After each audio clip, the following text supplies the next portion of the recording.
Welcome to the Nomad Network, your first stop for complete and comprehensive Chicago Bears football coverage. Dive deep into analyses, updates, and all things Bears. Subscribe to our YouTube channel today and never miss a beat. Thank you in advance for your support. We promise to bring you the best because together we're unstoppable. Go Bears.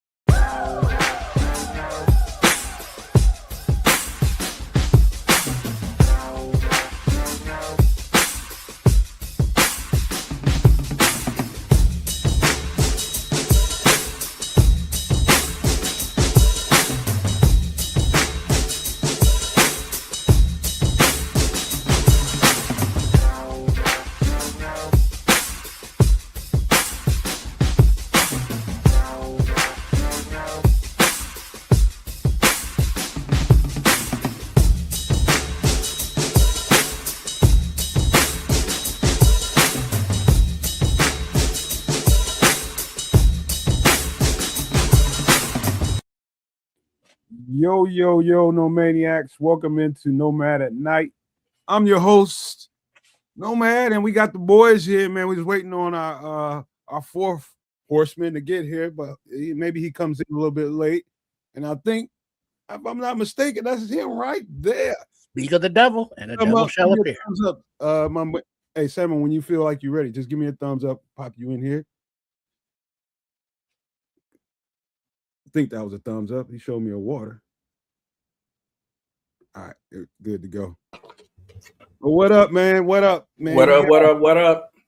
Real quick, man, let me just say, we are officially into the offseason, and you know what happens around here when we get into the offseason, man. We got to give you guys the best representation of what we think the Bears can and should do with their salary cap situation.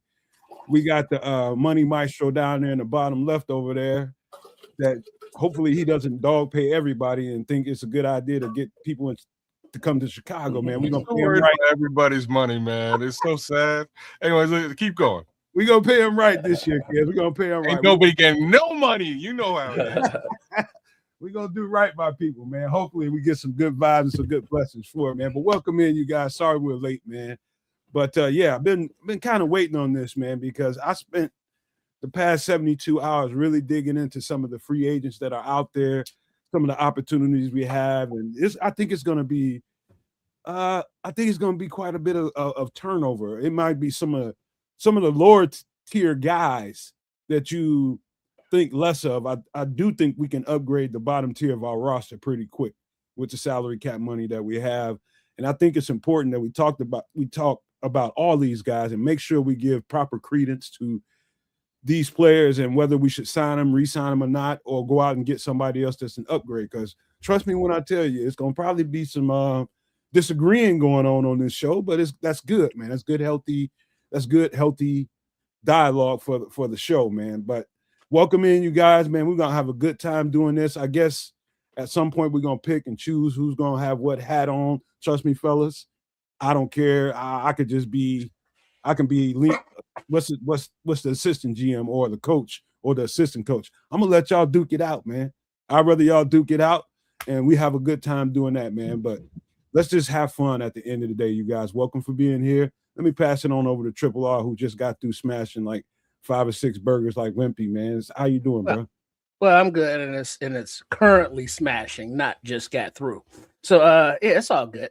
But it's still irritating to be watching football still played and not have the Bears in it, but it is refreshing to have the Bears go as far as they have. And now looking at the offseason, do we, pretty much just run it back like a lot of fans want to do with a few changes here or there, maybe sign a high-priced guy, a trade for a high-priced guy, or do you just take the opportunity now and just reset the entire defense?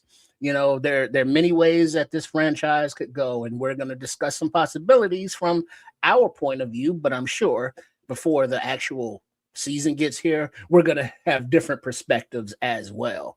As free agents are not free anymore or other teams outbid or what have you.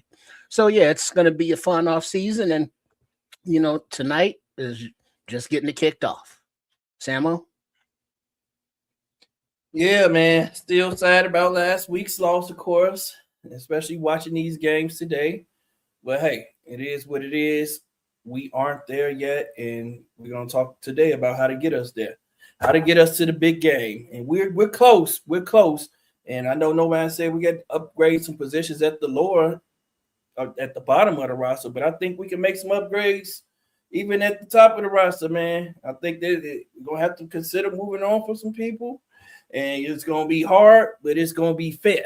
You know what I mean? And we're going to upgrade. We're going to get players that we think have good upside. And, you know, we're going to duke it out, like you said, and see where it goes. Oh, yeah. This is my favorite part of the year outside of us going to the damn Super Bowl. So, yeah, last week I was super hype about the future. As the week sort of rolled through, and I was in and out of inebriation, which is a longer story. You know, the sadness kind of set in a little bit. You know what I mean? Like I'm watching these teams play today, and I'm like, damn, like Rams ain't got no chance against Seattle. Like Seattle Storms, like just dog walking them right now. Let's see how that continues to go. But I want that to be the end result. And I also think that the Bears would have fared so much better in this situation. I think they would have really given these Seahawks a run for their money. But, you know, is what it is. Bears ain't there yet. But good Lord, that future look bright. I got to wear shades. So welcome in to No Man at Night on a Sunday night. Big shout out to my guy, the Naj, with us, holding it down. Who's out there? Maribel Garcia. Good to see you. Moss. Aunt Moss is out there. Shout out to you, sir. Q's with us. Braden's with us. Jackson 14. What's up? What's up? Benjamin Williams. I just want to give you guys a little bit of love. Folks will continue to filter on in as the show continues and we get deeper into what this offseason may have in store. So, Nomad, where do we go next? Well, we're gonna be human like we always are on every show, man. We get human, and if we feel like it, talk about, you know, anything that happened this week, how you feeling, your health, you feeling good or you feeling bad, whatever. You know, how's life treating you, man? You're above ground, Triple R. How you feeling, man? How's your life been going? Feeling good, tasting good, smelling good, all of that. What are you drinking over there? Right now I'm just sipping on a little ice house, but then I got a pot of coffee brewing with some Southern Praline pecan flavor, and I'm gonna mix that with a little of the Crown Black. You know, to all those people who think that's sacrilegious, you ain't drinking it. I am, so shut the fuck up. So yeah, that's what's happening right now over at the Triple R domicile. But as always, got to give a shout out to Coach Tripping and Trip and Chef Trips. You know, all of the creators over at Sports Chicago Style, aka Triple R SCS. But as they spread their wings and expand into at Trip Kundo or at Chef Trips, you know, a shout out to them as we will have our season ending grades for the offense and defense going forward, who we should keep, who we should trade, kind of like what we're doing here, but over there. So big up to everybody who's gotten us up to, like, what is that, 155 subs now, you know, and it's like the growth has grown, and we appreciate everybody that has subscribed. And if you have not, you're tripping. So go ahead and hit that subscribe button. Don't cost you a damn thing. You know, click, and then you get the fabulous entertainment of Sports Chicago Style. So it's just working with the crew over there, getting some editing done, getting some recording done. That the season is over, so the schedule is a little bit more free to get other projects completed. So, excuse me. So yeah, that's what's happening over on this end. It's all good. You know, big up to everybody in the country dealing with the weather that you may not be used to. You know, shovel that shit out. Bundle up, and y'all stay safe. Samo? Yes, sir. Yes, sir, man. I'm all well, man. It is what it is. It's life, man. Digging myself out today out of the cold. You know, I know half the country is, you know, digging themselves out right now, knee deep in snow. Other than that, man, life is good. Got the kid, the baby, and I got my niece now. So man, we just been in the crib chilling. We went outside, played in the snow for a little while, threw some snowballs, dunked them in the snow, and then got on back in here. You know what I mean? So you got the niece now? That's about it, man. Still hurting from last week's loss. I can't lie, man. This sitting with me, man. I didn't even want to watch today's game. I haven't watched it, to be honest. I've been flicking it on and off, flicking them on and off, flicking them on and off. I'm like, man, fuck these games. We ain't there. We should be there. We should be there, man. We would have stumped the Patriots out in the Super Bowl, man. That's just how I feel about it. Like kids said, I feel like we would have matched up better against the Seahawks. Gave them a run for their money, man. But it is what it is. Like I said, we're going to talk about how to get there. All right, man. What about you, kids? Kids, you muted, man. Sorry, y'all. So I missed Wednesday. Obviously, I was out and about doing a business thing. Shout out to my team at my job. We did some good business, got some good learnings and understandings in, and also a whole lot of alcohol. So shout outs to all them. I'm back. I'm in good spirits and ready for 2026 to kick things off in a good way. And I think that's where we are with this Bears thing as well. So let's get into that and we'll figure out exactly how all that goes. Shout out to Olivia Clifford, who just jumped in. She's a Patriots fan. She's bigging up her team. And without a quarterback, those Denver Broncos had no business being where they were. And it would. I really wanted to see, and I think the nation did as well. I think we all really wanted to see Drake May versus Bo Nix and what that would really have shaken out to be.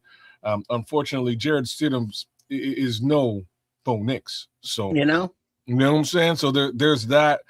Patriots cakewalk right into the Super Bowl. And unfortunately, Olivia, as good as they are, I'm not so sure they're ready for this iteration of the Seattle Seahawks.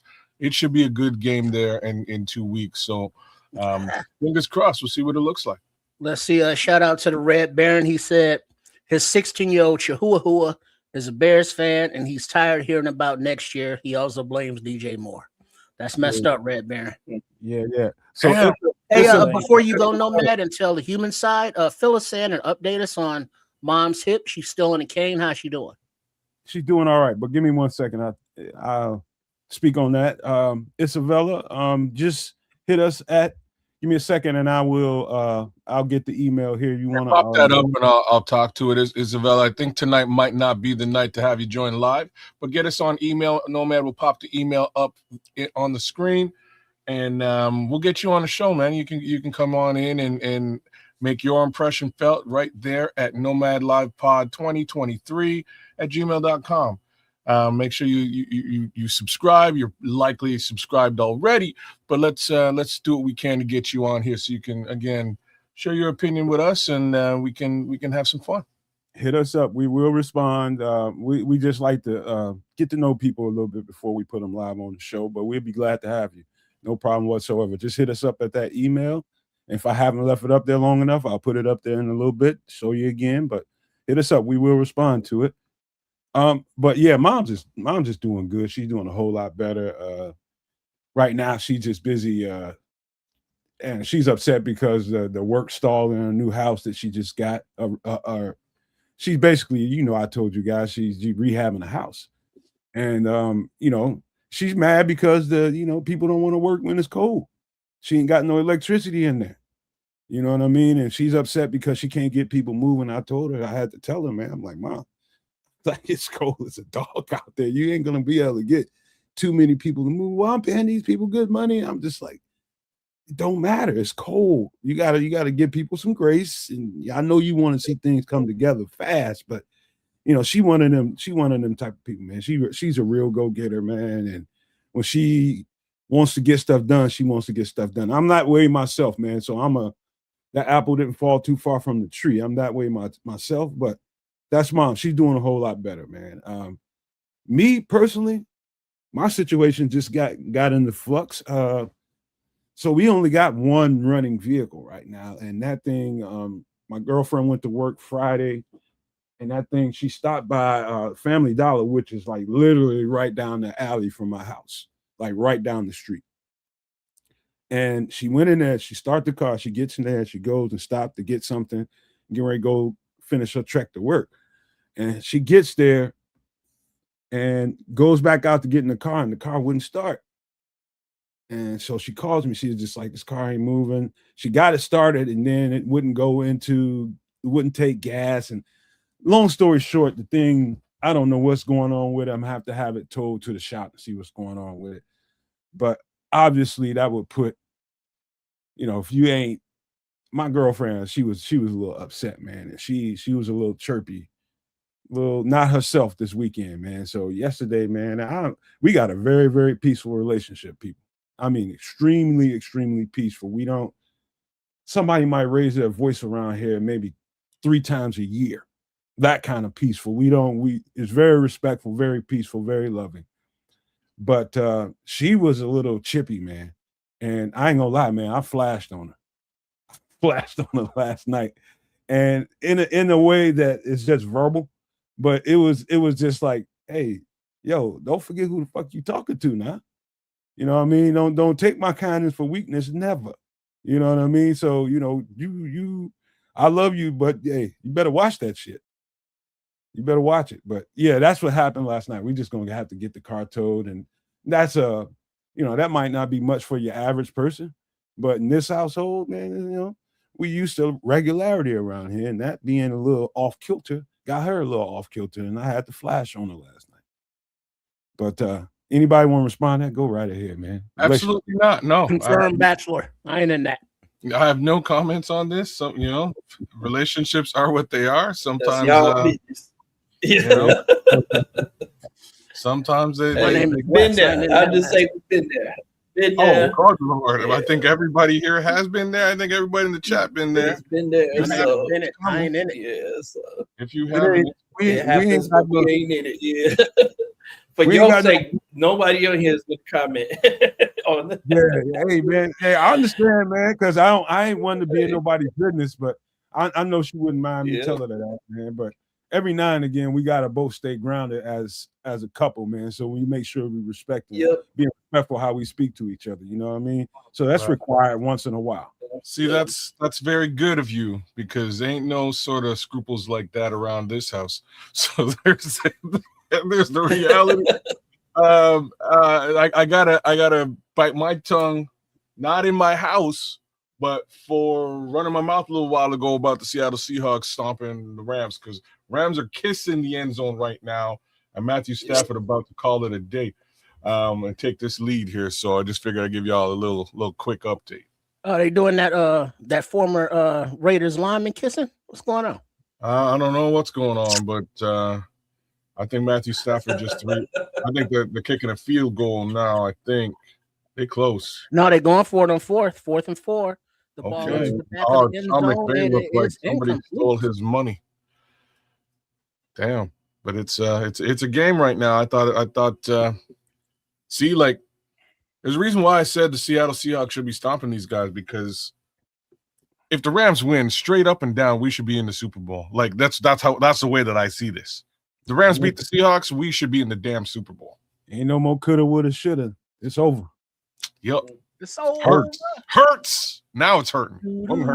I hate to be intruding on everybody that's jumping in here from YouTube, Twitch, X, and everywhere. I know we're in here trying to do a free agency show, but I know this game is good. Y'all want to just hold up for a second and watch this game come to a conclusion, or y'all want to get into it?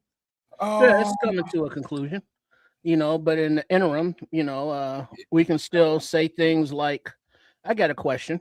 Like, Nomad, as a former player, Samo, you played, kids, you played, your son plays.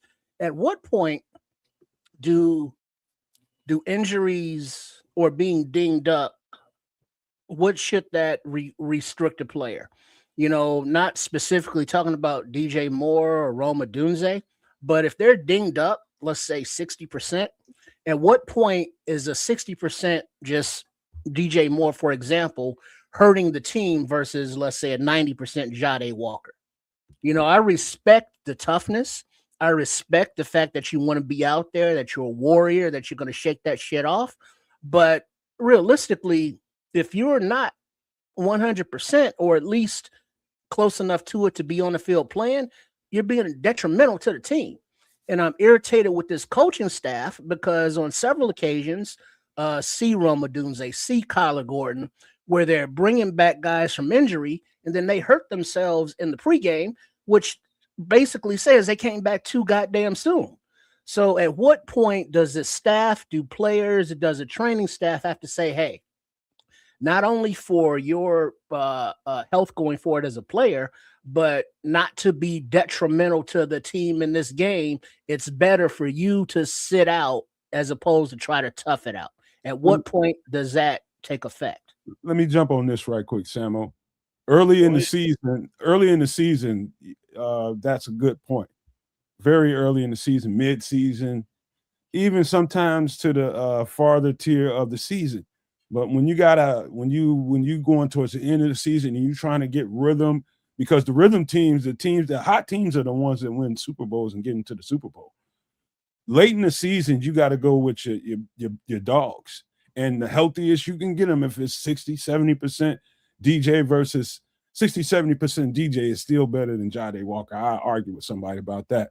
You know what I mean? But that's what it's all about. It's about getting the top of your batting order up and ready to play as healthy as you can get them. If you can't get them, you're not going to get them 100% healthy. I don't think anybody's 100% healthy at the end of the season like they should be. But that's what you have to consider. You give and also in practice, who's taking the reps? Who's taking the reps? Who's going through all them walkthroughs and all that kind of stuff? It's chemistry going on with the quarterback and the receivers.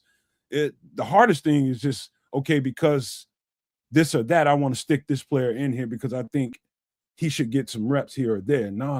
It's about chemistry, bro. And, when do you sub those guys out? Late in the season, you got to have them out there, bro. Man, you made some interesting comments there that I'd like to touch on. But Sam, I want you to go first, man. Go, Sam. Go ahead. Yeah? Go ahead. No, get off. I don't want you to forget anything. Go ahead. Thank you. That chemistry piece hit me, man, because that's the one thing we've been leery about all season between DJ and Caleb. And towards the end of this season, some chemistry sort of started to build. But I can't say that, I'd be remiss to say that those two have quote unquote chemistry. Rome and Caleb, yeah, they got chemistry. I like what Triple R's brain was with the Jade Walker thing, but for me, I'd be leaning at LB3, right? Like that's where in a situation where DJ Moore's hurting, I would have trusted young Buck to go out there and do his thing as opposed to Jade. I would have been leaning on Luther Burden. That's just my thoughts. And it worries me just a little bit, like when you bring Jade into the mix, I think Jade's got a bright future with the Bears, but he's a much further, he hasn't had the snaps that Luther Burden has had. He was also a much, lower draft pick, if you will. I think Luther Burden moving forward with the Chicago Bears, and I've said it before, I think the league messed up letting us have him. I think he's got a bright future here, and he will do great things. And I'd like to say, like, if Luther Burden was there on that play, and to be frank with you, he didn't really show out on that play either. There's a little bit of question marks on him on that particular play, but I probably would have put Jade Walker out there and moved Luther Burden into the DJ Moore role. Just because if DJ can't do what you need him to do, it ain't gonna get done. And that's kind of how we got to where we are. I hope. Go ahead, Samo, man. Yeah, real quick. So I feel you. I feel everybody where everybody's going with it. And I'll say this, man. Everybody, after the first couple weeks, no player is playing healthy. Like everybody dealing with something after the first few weeks, everybody dealing with something, and not the same thing as the season goes on, because we all know that you overcompensating your body. So if your hip hurting, then after that your knee gonna start hurting because you go that overcompensation in the body. When you continue to try to play through those injuries, then it's just going to lead to other strains on other parts and other muscles of the body. We know that. That's just a fact. No players is going to play a full season 100% healthy, except for maybe Kevin Byard, because I don't know what's going on with that dude. He's a cyclops or something. Like he never seems to have to deal with any injuries. Like he seems to be 100% all the time. But seriously, I like Roma Doomsday. I love Luther Burden, and I really like what's his name, Jade Walker. I really like all of them. But the thing is, none of those guys have the feathers in their caps or the stars on their jacket that DJ Moore does, man. And so when it comes down to it, of course I'm going to rely on 80, 60, 75% DJ Moore. I don't think DJ Moore is playing at less than 75%. Maybe at that point in the game, because of what happened, and we all saw the hard hit, and he just seemed to like be going through a little bit or something. So, but I can't say that I would rely on DJ Moore to make that play. I do believe that there was some sort of miscommunication on that play. I believe what Ben Johnson says, that it's probably partly on him. I've listened to Kurt Warner talk about that play. There's a gray area within that play where, if DJ Moore flattens that route out, man, I keep saying to people, he's going to run right into Luther Burden. Like, he's going to draw the coverage over to Luther Burden, or Luther Burden's guy could drop back in coverage, can see that and drop underneath him, or then you got a guy underneath you and a guy over the top of you that could have an opportunity at that play. Like, man, I honestly don't think that it was smart to even throw that ball. We didn't need that at that point in the game. We were marching the ball down the field. We were trying to beat them as opposed to just winning the game. That's how I felt about it. Like, we were trying to, somebody wanted to say, pound their chest and say, yeah, we beat them, as opposed to saying, we just won the game. Sam, move the ball down the field and just win the game.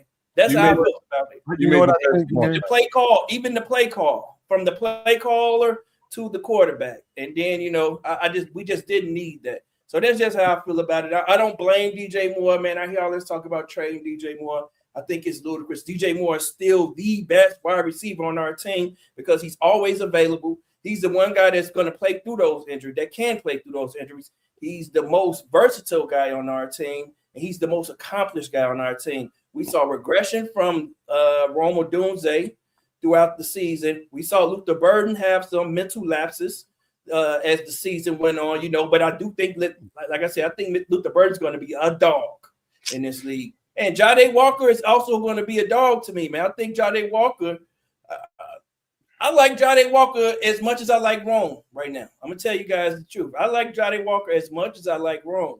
Say that again. I like Jade Walker as much as I like Romo Doomsday right now, because it's I've seen Romo Doomsday have mental lapses. I've seen Romo Doomsday.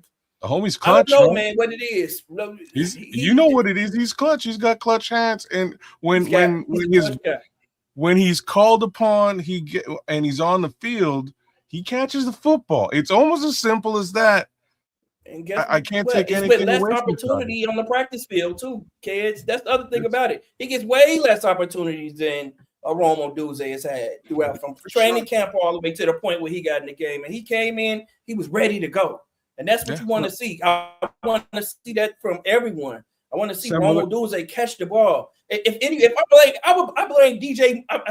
blame Romo Doomsday more for the loss than I do DJ Moore. You know why? Because Romo Doomsday dropped that first touchdown, and then he missed the block. He didn't sustain a block on the play where DeAndre Swift was running outside to get the other touchdown, and he lets his guy go, and his guy goes and gets the tackle, man, and then we turn the ball over on downs, down and deep in our red zone, man. That was an easy touchdown. So let me ask you a quick question.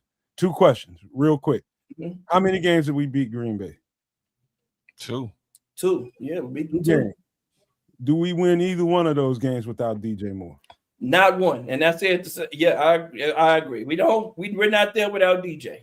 Well, but that's the thing, though. He was playing those games, and he made the plays to beat Green Bay at the time.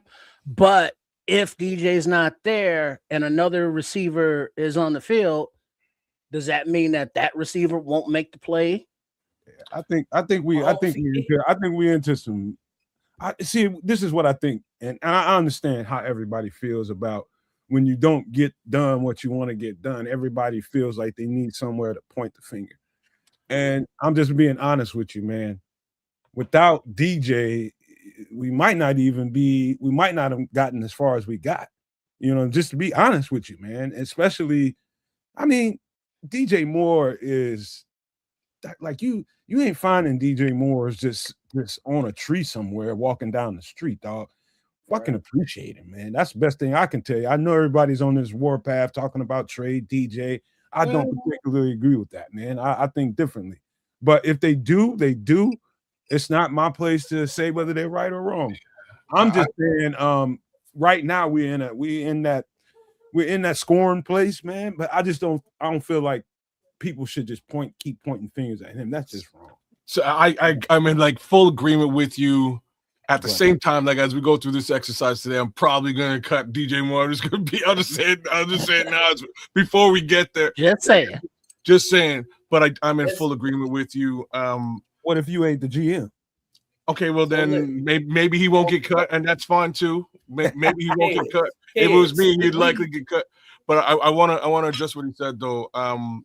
Why I agree. DJ Moore is an important facet of this football team, which gave us a bit of a luxury, which was depth at the wide receiver position. And that's really what we're talking about. We're talking about the depth at that position.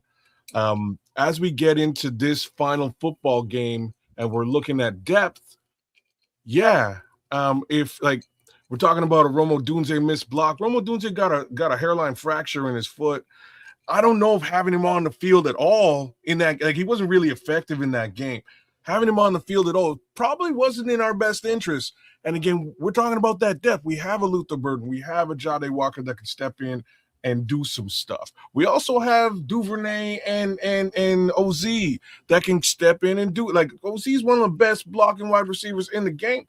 There are things that could have been done there, given the fact that those two players that we sort of just brought up got hurt. Like DJ got hurt in game. I ain't saying fire DJ Moore at that time or that DJ Moore was a detriment to the team.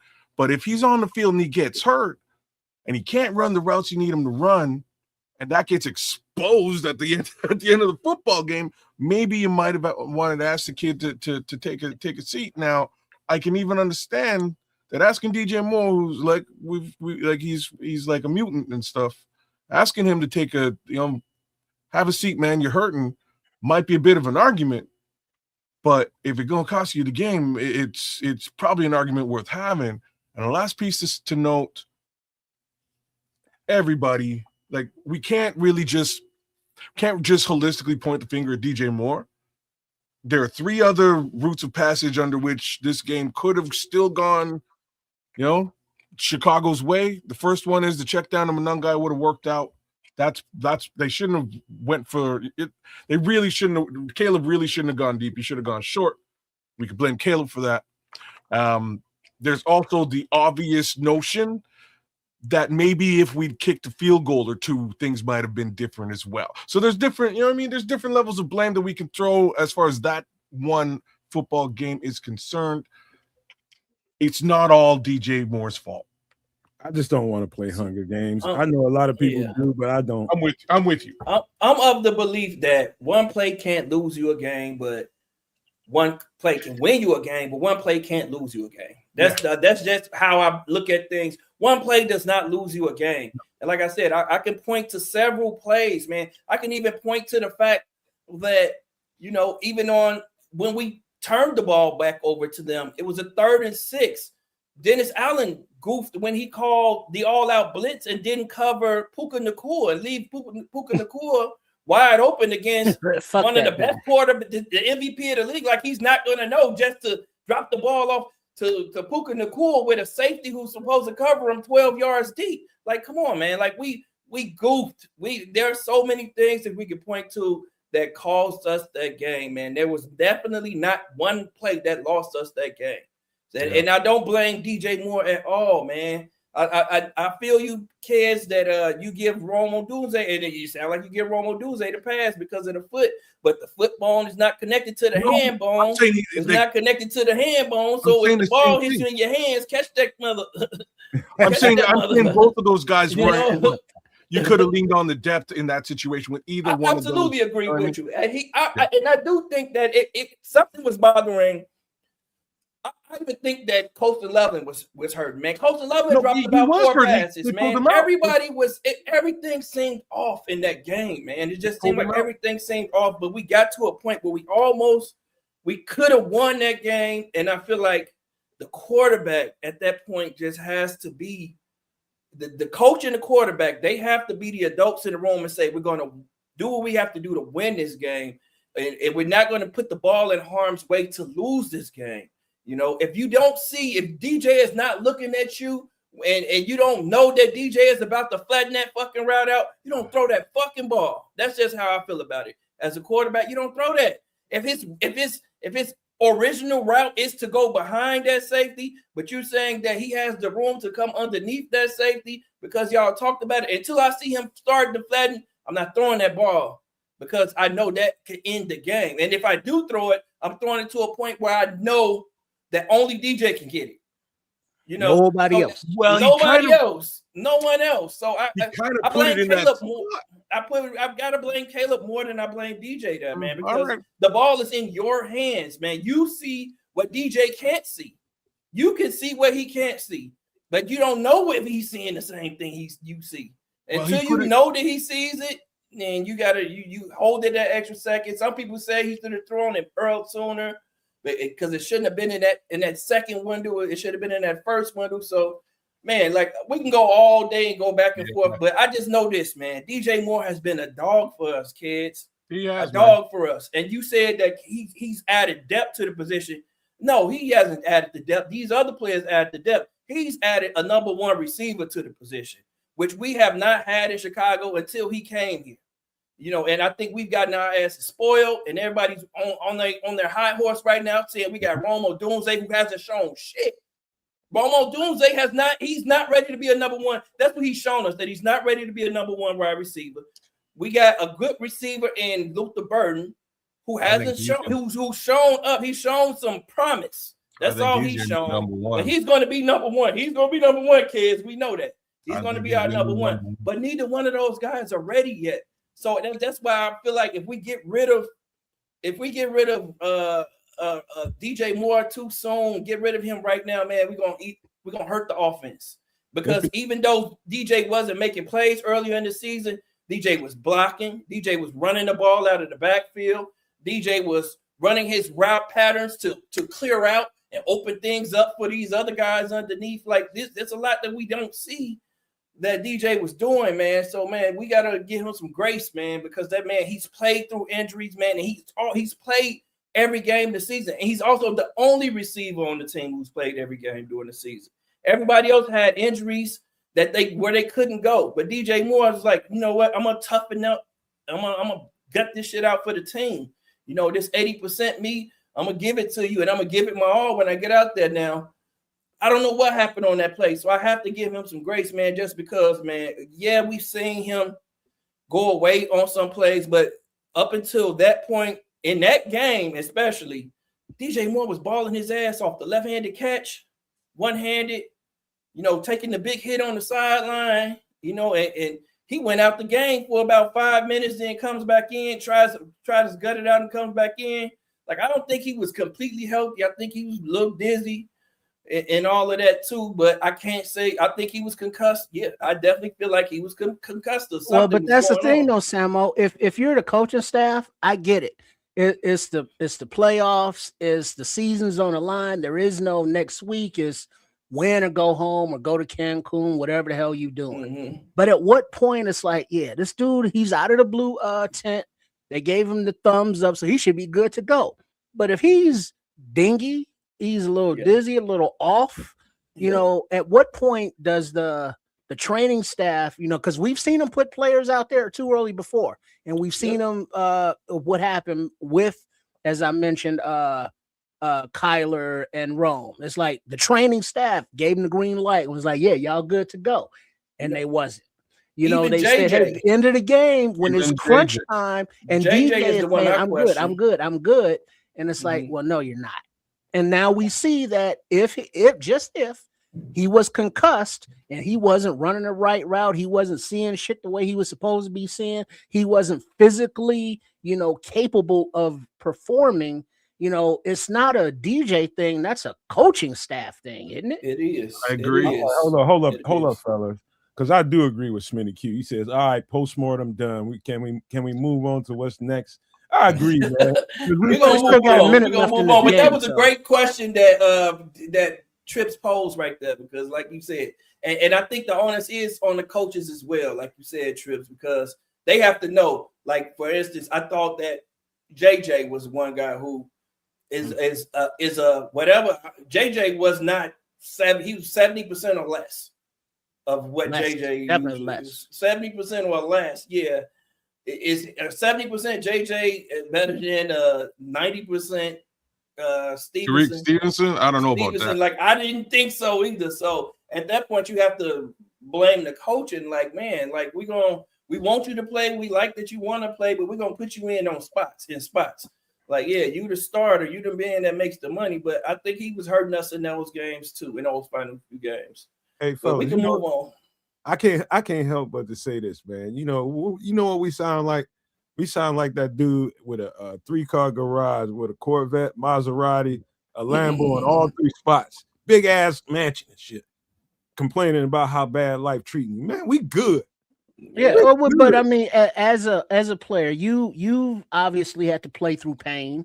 Has there been a time where you were on the field and was like, yeah, I really shouldn't have been out there. I should have let the backup play. Or you've seen teammates try to tough it out and gut through, and it's like, yeah, I appreciate that and all, but you're hurting the team right now. Let your backup play. Have you ever seen that? Yeah, at the end of every season I ever played. At the very end of every season that I played, man, you understand, coaches are creatures of nature. They're going to roll with their dogs. If they think they can get that guy on the field, that guy tells him he can play, they're going to let him. Because it's once you ascertain somebody, like somebody like a DJ Moore in particular, like DJ's got special in it. And you think a 60% DJ don't have special in him. I got some news for you. He's got special in him, and just that one particular play that he can make, being that special player, you want that out there, and you want to give that opportunity to that guy to make that special play. So I understand the mindset, So I mean, it's neither here nor there with me at this point.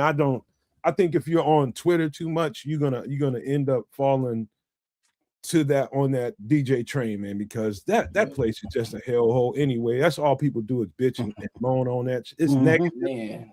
It's just negative place in the world. Not good for you. All right, there's just FYI before we get to the Bears offseason and free agency talk. There's 10 seconds remaining in the Seattle Rams game. Seattle has the lead 31-27. It's 2nd and 10 and Rams ball. So Rams have 10 seconds from their own 30-yard line to get in the end zone because a field goal does them no good. There's the snap, back to pass to Stafford. Plenty of time, throws to the right sidelines into the hands of Puka Nacua, but he got out of bounds, but did not get out of bounds soon enough. The clock keeps running, zeros on the clock. Seattle is going to the Super Bowl to face the New England Patriots. And that's what it looks like. Puka Nacua didn't quite get out of bounds, and that's the end of that. Couldn't get back to snap that ball and spike it. So game's done. Enough of that conversation. We know who's going to the big dance. And same token, I guess we can sort of move off the DJ Moore conversation as well. Let's start looking at what. Well, before you do that, kids, let's just role play here. How about let's let Samo GM. Sure. And we'll put on hats from there. Whoever wants to get what, pay me no attention. I'm just here for support. Well, what are we doing? We're ignoring Normac. Are we doing that We're What doing is like it, over the cap, that trade scenario thing they got with the salary cap thing, or we using tools? Well, or what are we doing? gotta sign our players first. We gotta get who we can get on the team, get some of the guys we got. Do we want to re-sign them? That's where we're gonna go down that trajectory. All right. Well, let's bring up the Bears free agents, which there's a shitload of them. And Samo, you are the GM. And there's Ah. the bishop. There's the bishop. Hey, let's see what he gonna want to Oh play. wait, the bishop's up in here. Yeah, he just busted up in here. I can't Man, see. where's my liquor? Every time I think about the bishop, I gotta have a drink. I don't know if that's good or bad. I was just gonna say I'm not sure what that equates to, but I'm gonna do the old switcheroo here. I agree with Bears and Brews. I agree with you, Bears and Brews. What you he don't say? need a superhero. He said you don't need a superhero QB to go to the Super Bowl. You don't have to be the superhero. Oh, there's Bishop. Bishop, what up? Wait, he's frozen. I think so. Let me pull him down. But he came in frozen. I mean, I'll pull him up when I see him moving. But yeah, man. Let's. How about this, man? Samo, you GM, go ahead and pick your office, man. See who you want to be as coach, who you want to be your assistant GM. I can't see that at all. I'm gonna let kids be the assistant GM because I don't want to yes man. Because he ain't gonna be no yes man. I know he gonna cry. He gonna fight. I'll be your Ian Cunningham, brother. He gonna be the Ian Cunningham. He gonna fight. I will be your Ian make Cunningham. me see. Hey, you gotta go full screen, kids. Can't see that. Okay, let me see if I can make that a little bit bigger for you guys. Or just go full screen. You ain't got to show us. Yeah, you got to just go full screen. There you go. There you go. Okay, all right, that works. All right, so still blow it up a little bit if you can. Kids is Ian Cunningham. Samo is the GM. Well, hopefully Ian Cunningham gets a job in Atlanta. Let's just say call Kids the assistant GM to the Samo. There you go, kid. All right, so now what we are looking at are the list of free agents for the Chicago Bears. And they are listed according to salary. So starting at the top are the highest paid, working their way down. Now, Samo, are you extending, re-signing, restructuring, trading DJ Moore? Scroll down a little bit more there, please, kids. Sure. DJ Moore, who has a cap hit of $28.5 million, a dead cap hit of $35.4 million. But if you trade him, you have a savings of almost a negative $7 million and a restructure savings of $16 million. What say you, GM Samo? Man, I can't. Well, you just had the conversation. I cannot get rid of DJ Moore this season. So here's what I'll say, Sam. I'm just gonna suggest you put a pin in the DJ Moore thing. Bishop, you give me a thumbs up. Are you good? Nothing? I can't see. He's still frozen. Oh wait, he's picking his nose.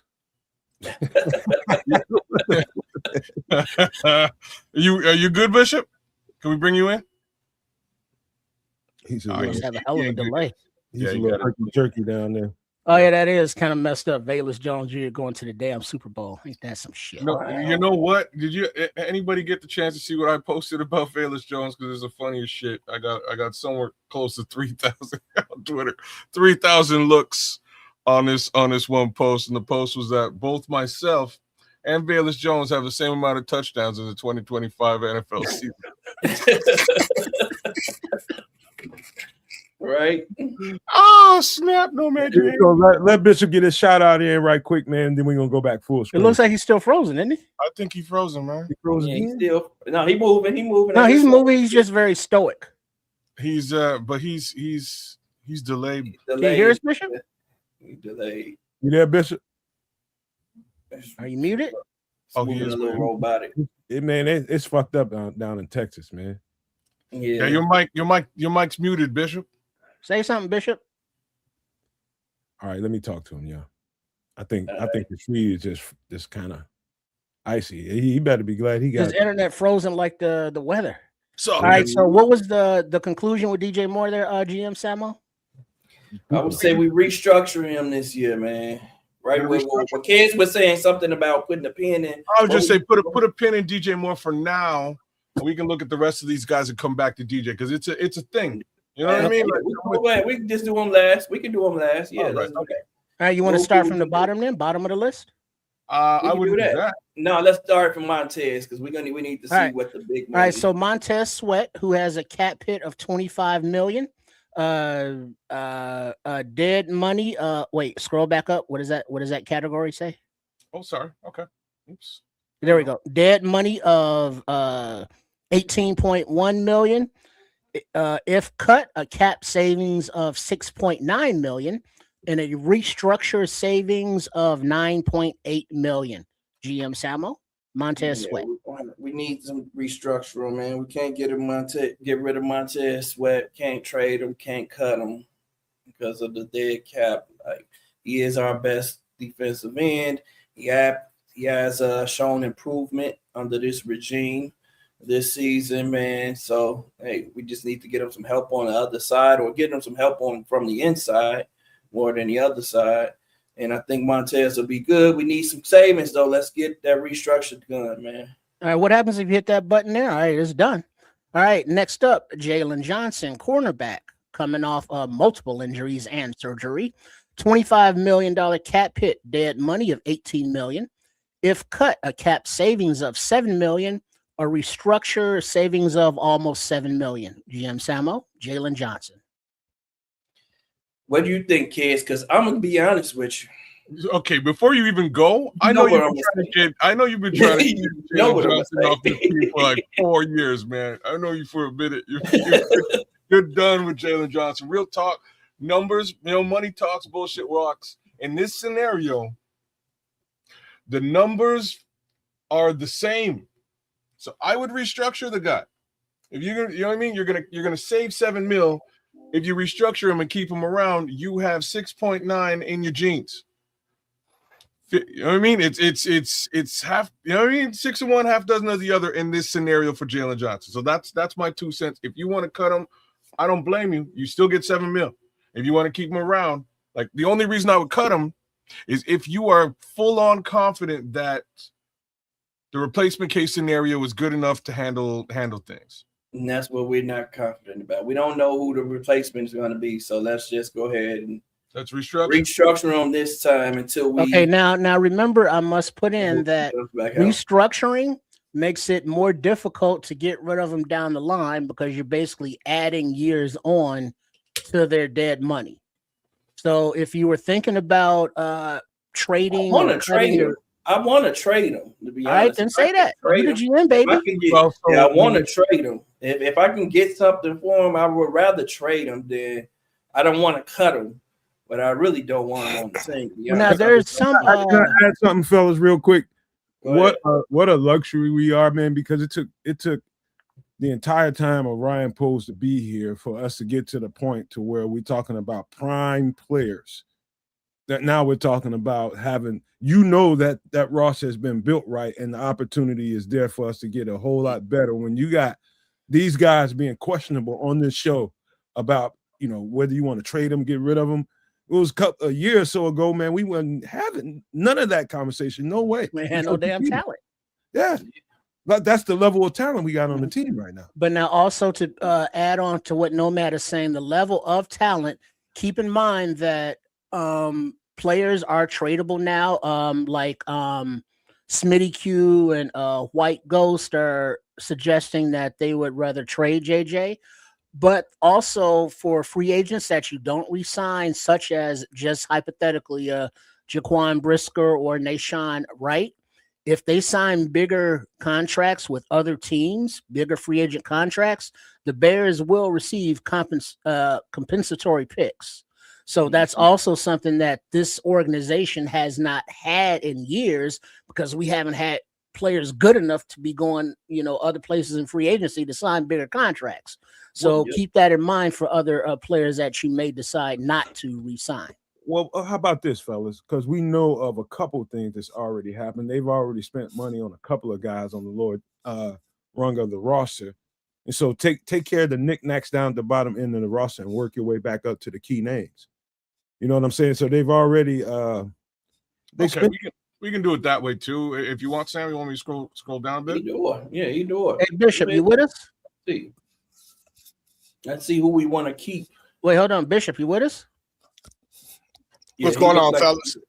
All right, man. All right, yes, sir. Right What's going on, fellas? Right. I apologize for the technical difficulties. Yes, sir. I'm down here in the frozen tundra. We had a freeze last night, so we are below 32 degrees down here in San Antonio, Texas. Ooh-wee. Okay. Ooh, y'all ain't used to Quite that at all. cold for most folks that Ooh. ain't used to this kind of weather, but it's all good. Come My on bones can now. still handle it. It's right Canadian out there in No, Texas bro, today. it's literally. Hey, man, it's you 20 even it's got heat in your 29 house, It's Bishop? 29 degrees, bro. Damn. 29 degrees, 20 man. That's a Yeah, brother. that's a Yes, heat sir. wave here in Chicago right now. We're with 29 Yeah, but if degrees. I'm gonna wear a Tommy Bahama if I But with feel the that wind, shit right now. Right. hey, Samo, Go ahead. it's 29 with the wind chill. It feel like it's 18 degrees right now. Talking about wind chill So, in Texas. Ain't that some You know, shit?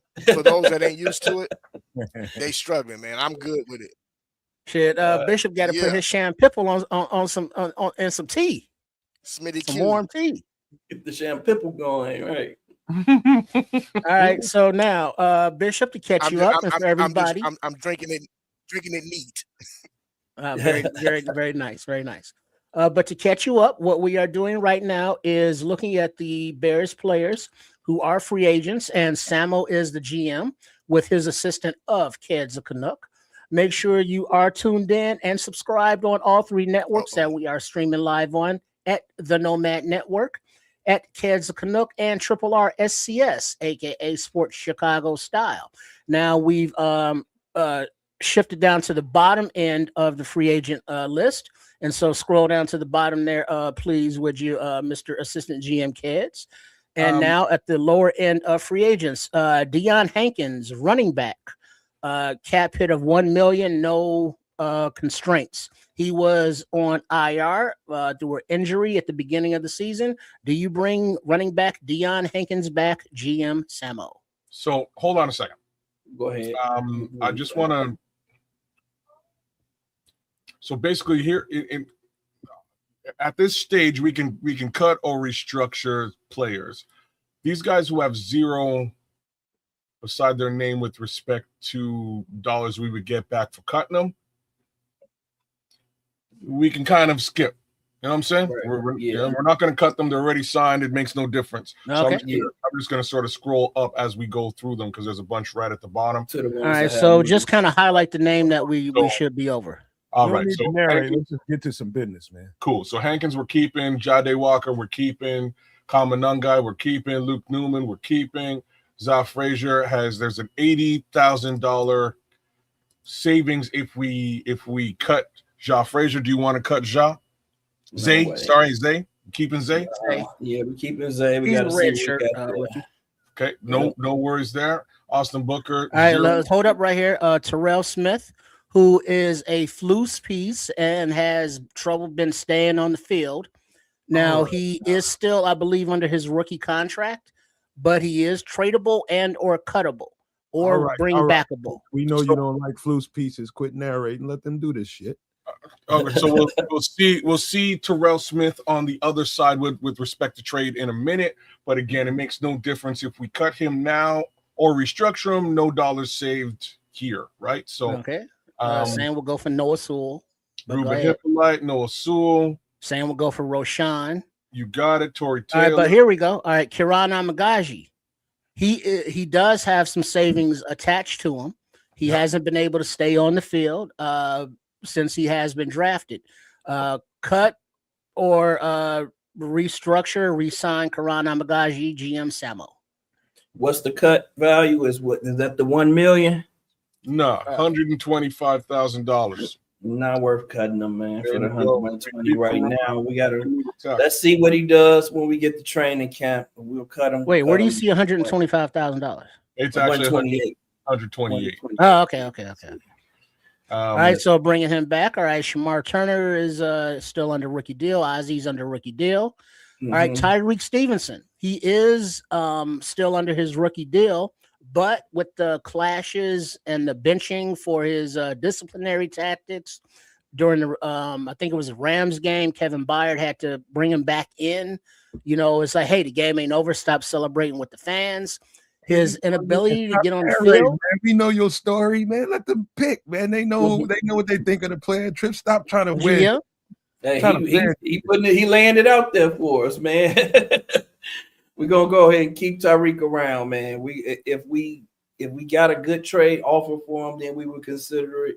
But now, other than that, man, we got to keep Tyreek around, man. All right, Javon Dexter, resign, restructure, or trade or cut. We're gonna keep him around. This is last year of his rookie deal. We'll keep him around, see what he does. All right, I think let's see, Luther Burden rookie deal. Josh Blackwell just resigned, I believe. But Amen is a candidate to be cut because you would save a couple million.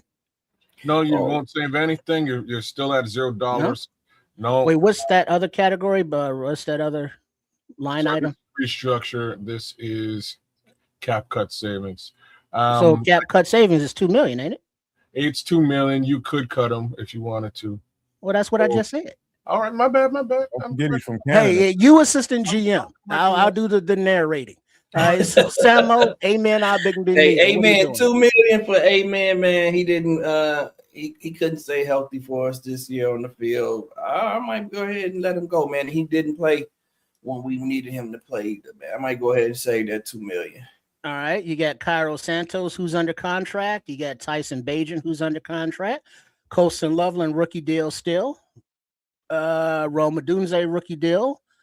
Darnell Wright, I would think that he is extendable eligible, but that's not an option here. It's only cut or restructure. Yeah, we're gonna have to offer him a deal in a minute. By the way, fellas, we the Avengers. Goddamn it! Right on, Dante. The fucking Bears world right now. Avengers on. Now this next guy, he's still under contract for one more year, but if you cut him, you save $7 million. And there are other free agents, Breece Hall, ATN if he's released, other free agents or rookies. DeAndre Swift, what are you doing, GM Samo? Bears fans not gonna like this, but let him go. I'm gonna let him go, man. All right, cut DeAndre Swift. Let him go. We had a good running back coach with him last year. That running back coach not gonna be here anymore. I need somebody I can upgrade at that position. All right. Caleb Williams, obviously rookie deal. TJ Edwards, he's coming off of IR, cut, restructure, trade. What are you doing with TJ? We take a negative hit if we cut him, so we can't cut him. Do we want to restructure TJ? I don't want to push anything out because that'll make it harder to cut him next year. So I'm gonna have to leave TJ where he is right now. All right. Next up, Cole Kmet. You can save about $4 million if you restructure and $8 million if you cut him or trade him, or do you keep him around because Ben Johnson likes to tight ends? I'm gonna keep him around, man. Maybe we extend him out and bring that cap number down. So restructure Kmet. Restructure, yeah, we can restructure Kmet. All right. Next up, Kyler Gordon. Any changes to him? $6 million on the restructure. Wait a minute. He's right, man. Hink's right. Yeah. We did resign TJ before the season started. Yep, we did before the season started already. But that's why we got 2 years before we can cut him again. So go back down to TJ? No. Let's stay where we are. Okay, all right. So we didn't do anything for him. Okay. Yep, with Kyler Gordon, $6 million. Yeah, we're gonna have to restructure that, man, because we need some money. We need money. Next up, Drew Dahlman, center. Restructure, save $5 million. Save $5 million on the restructure of Drew Dahlman. I would, as your assistant, absolutely. He played a great season. He's gonna be here. Yeah, he's gonna be here. I would want to keep him here for a minute. Yeah, he's gonna be here. So restructure Drew Dahlman. All right, Jonah Jackson, right guard. Restructure will save $5.5 million for him as well. Same. Yep, same thing. Yep, he's gonna be here. We need some cap money. We're trying to build something. All right. Next up is zero restructure savings, but if you cut or trade him, you save $15 million. Linebacker Tremaine Edmonds. Tremaine, he gone, dog. He gone. Gotta let him go. Assistant GM, cut. It's Chicago. Yeah, it's Chicago. Yeah, much appreciated. It was Chicago. It was Chicago. All right, kids. Leo Factor wants to know, what does restructure mean? ? We give we give them money now up front or then some later, question mark? So basically, we turn the money that is tied into their existing contract or future contract into a signing bonus. We pay that money up front. We wind up actually it winds up actually counting on the books over the course of the next few years. So we add it to the extension of that contract. So we're saying stick around for another couple of years. We'll put the money backloaded. But for you as a player, we're going to give it to you right now. And players are like, shit, I got a bunch of money. Thanks. Right. So business-wise, you want to kind of extend younger guys who are going to be around for those links of the contract, as opposed to extending older guys who aren't going to be here on that deal, and it's just going to be a lot of dead money. Because it'll be a bubble at the end. So it's going to be all we're doing is taking their salary this year, we turning it into a bonus. Yeah, we're turning most of their salary to a bonus, and with that bonus is just going to be stretched out over the remaining years of their contract, like Kid said. Over on the cap, salary cap. On the salary cap. Yep, over the salary cap. Yep. Louis Joyce says, "No, who's taking Manny's place? You counting on Hippolyte?" No, we're not counting on Hippolyte. We're going to replace him, man. We got that's either free agents. Did you see the guy on the thumbnail? That's real. Anzalone is a real. Well, but just not to bust anybody's bubble for Anzalone, but rumors, quote unquote, have him joining his former DC Aaron Glenn in the Jets. Yeah, he's going to the Jets. That wouldn't surprise me. I don't want that. But we don't need Anzalone, man. I got ideas, man. We gonna find our next. Because now remember, you can find players via trade, just the way Ryan Poles traded for Drew Dahlman and Jonah Jackson. He could do that with linebacker, defensive line, cornerback, whatever, safety, whatever.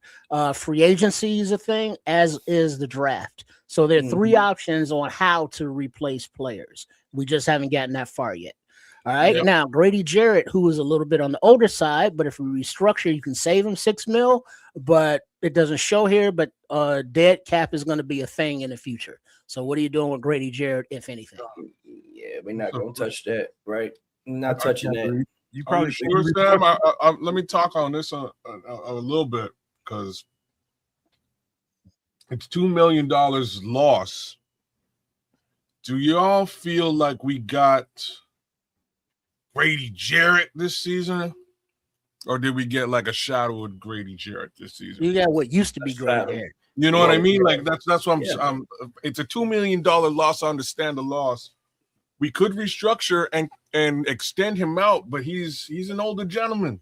So you're suggesting we just eat the $2 million? Grady had work. We cut him.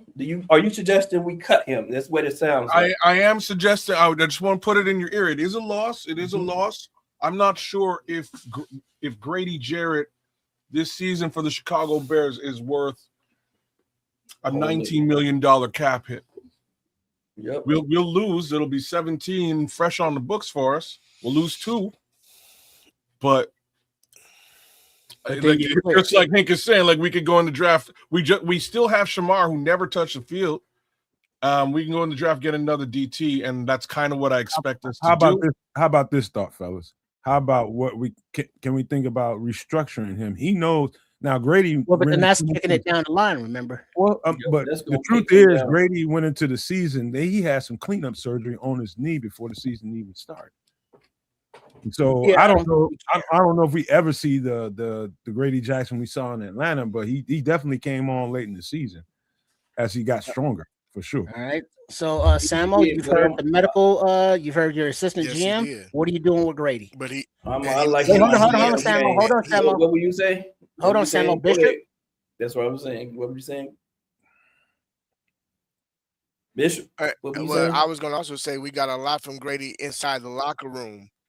We got a lot from Grady inside the locker room that you can't equate to what was on the field. Which, in all honesty, yes, we can, because a lot of his experience, as far as leadership wise, kept that locker room intact, kept that defense focused when we were continually playing with next man up throughout the entire season until the playoffs. So I think Grady Jarrett deserves to stick around another year. All right, Samo, it's on you. So what you gonna do? No, man. I'm gonna have to go ahead and cut money. that man. No, You're man. cutting him. Damn. Yeah, Okay. I think we're gonna have to go ahead and cut him. I understand now. I absolutely understand the intangible, and that's what I hate to lose is that intangible, that leadership. But that intangible and leadership didn't raise the play. You can't use if in an argument, brother. No, I said, but it didn't. You can't use if in negotiations. You can't use you can't use ifs in negotiations.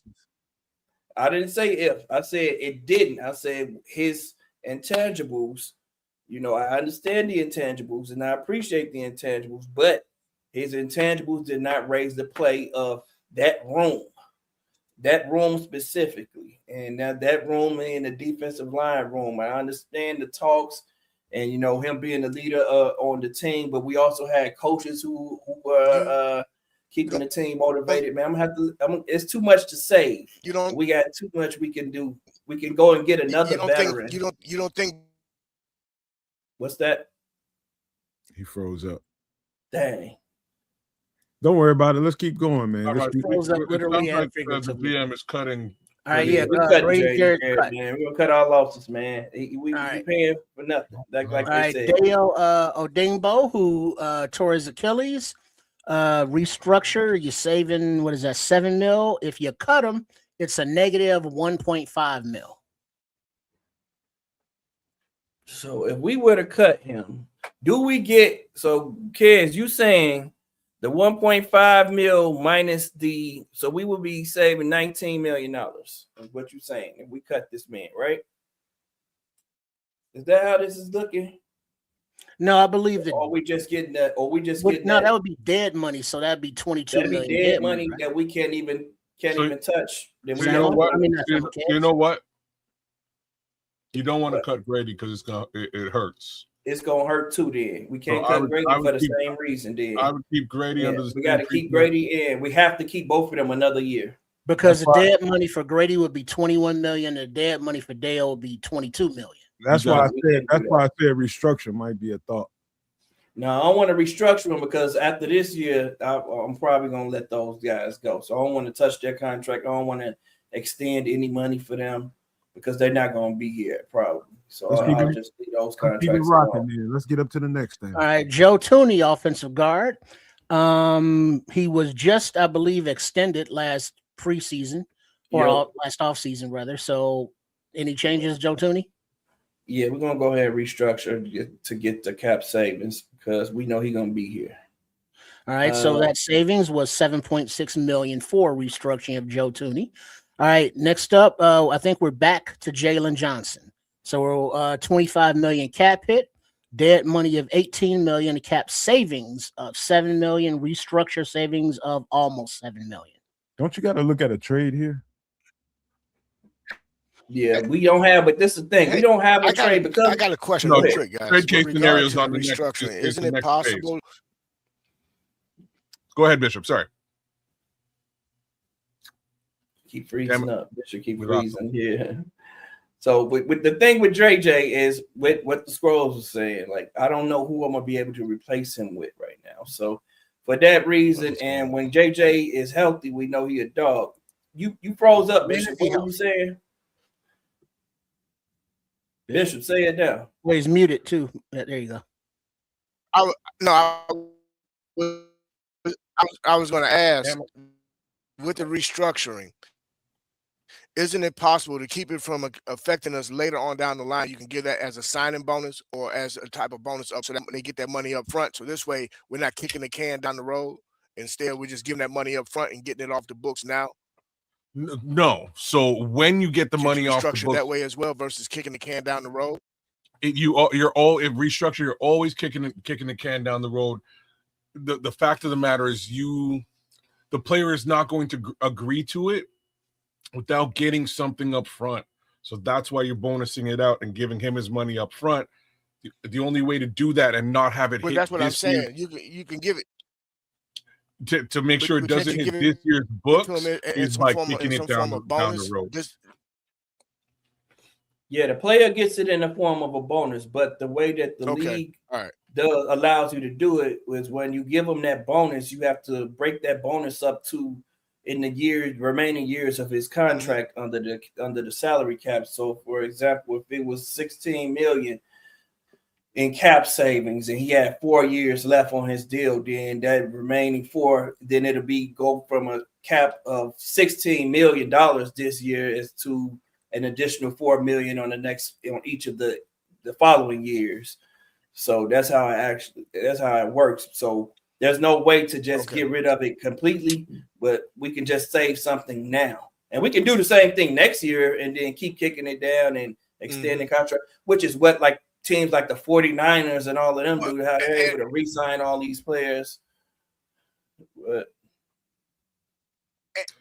And I hear you. I think what my focus is, there's certain players that I think we run it back with them this coming season, with the intention or anticipation of knowing that we're going to cut ties after the end of this coming season versus just cutting bait from certain individuals. Now, I get it. You got to cut bait with some. We can't keep them all, but there's certain guys I think that play great dividends in that locker room that we still need them in that locker room to turn the corner. We haven't yet turned the corner, guys. So we got to be mindful of that and say, okay, look, we know that production-wise, we didn't see what we thought we should have saw this past season, but with certain individuals did have cleanup work and stuff, and they started coming on toward the end of the season. Let's go into the next season with those guys and more knowing that we're going to go younger after next season with those particular guys because, and I know I'm jumping ahead, but with what we're looking at in terms of even whether free agency and or the draft, this ain't the greatest draft coming up either. So we got to be real mindful as certain positions that we're thinking about. We kept Grady, Jared. We did keep Grady. We kept Grady. We went back and we kept Grady. And one little 2 cents here. Grady. Yeah. I think Leo Factor's asking about Brisker. Yeah, where are the other like free agents that aren't on this list? He's a free agent, right? So we're as soon as we finish. I like Brisker too. How about this? Hey, listen up, fellas. Real quick, fellas. How about this, man? Because we do got a lot of people here, and a lot of people have their opinions, man. How about we just let them operate right quick? Let them operate, and let's get on the flip side of it. We can give what we thought you should have did, what you shouldn't have. All right. So with that said, Kez, go ahead and pull up the other list because we're done with this one because we're gonna come back to DJ. We're doing DJ now. No. We got to do DJ now, and we got to do Jalen Johnson now. What do you want to do, Sam? I'm gonna restructure both, man. I'm keeping both of those guys around. All right. Okay. And so now we continue and let me try and roster management summary. This up a little bit. So we have. All right. So we restructured Jalen Johnson. We restructured Montez Sweat. Restructured Joe Tooney.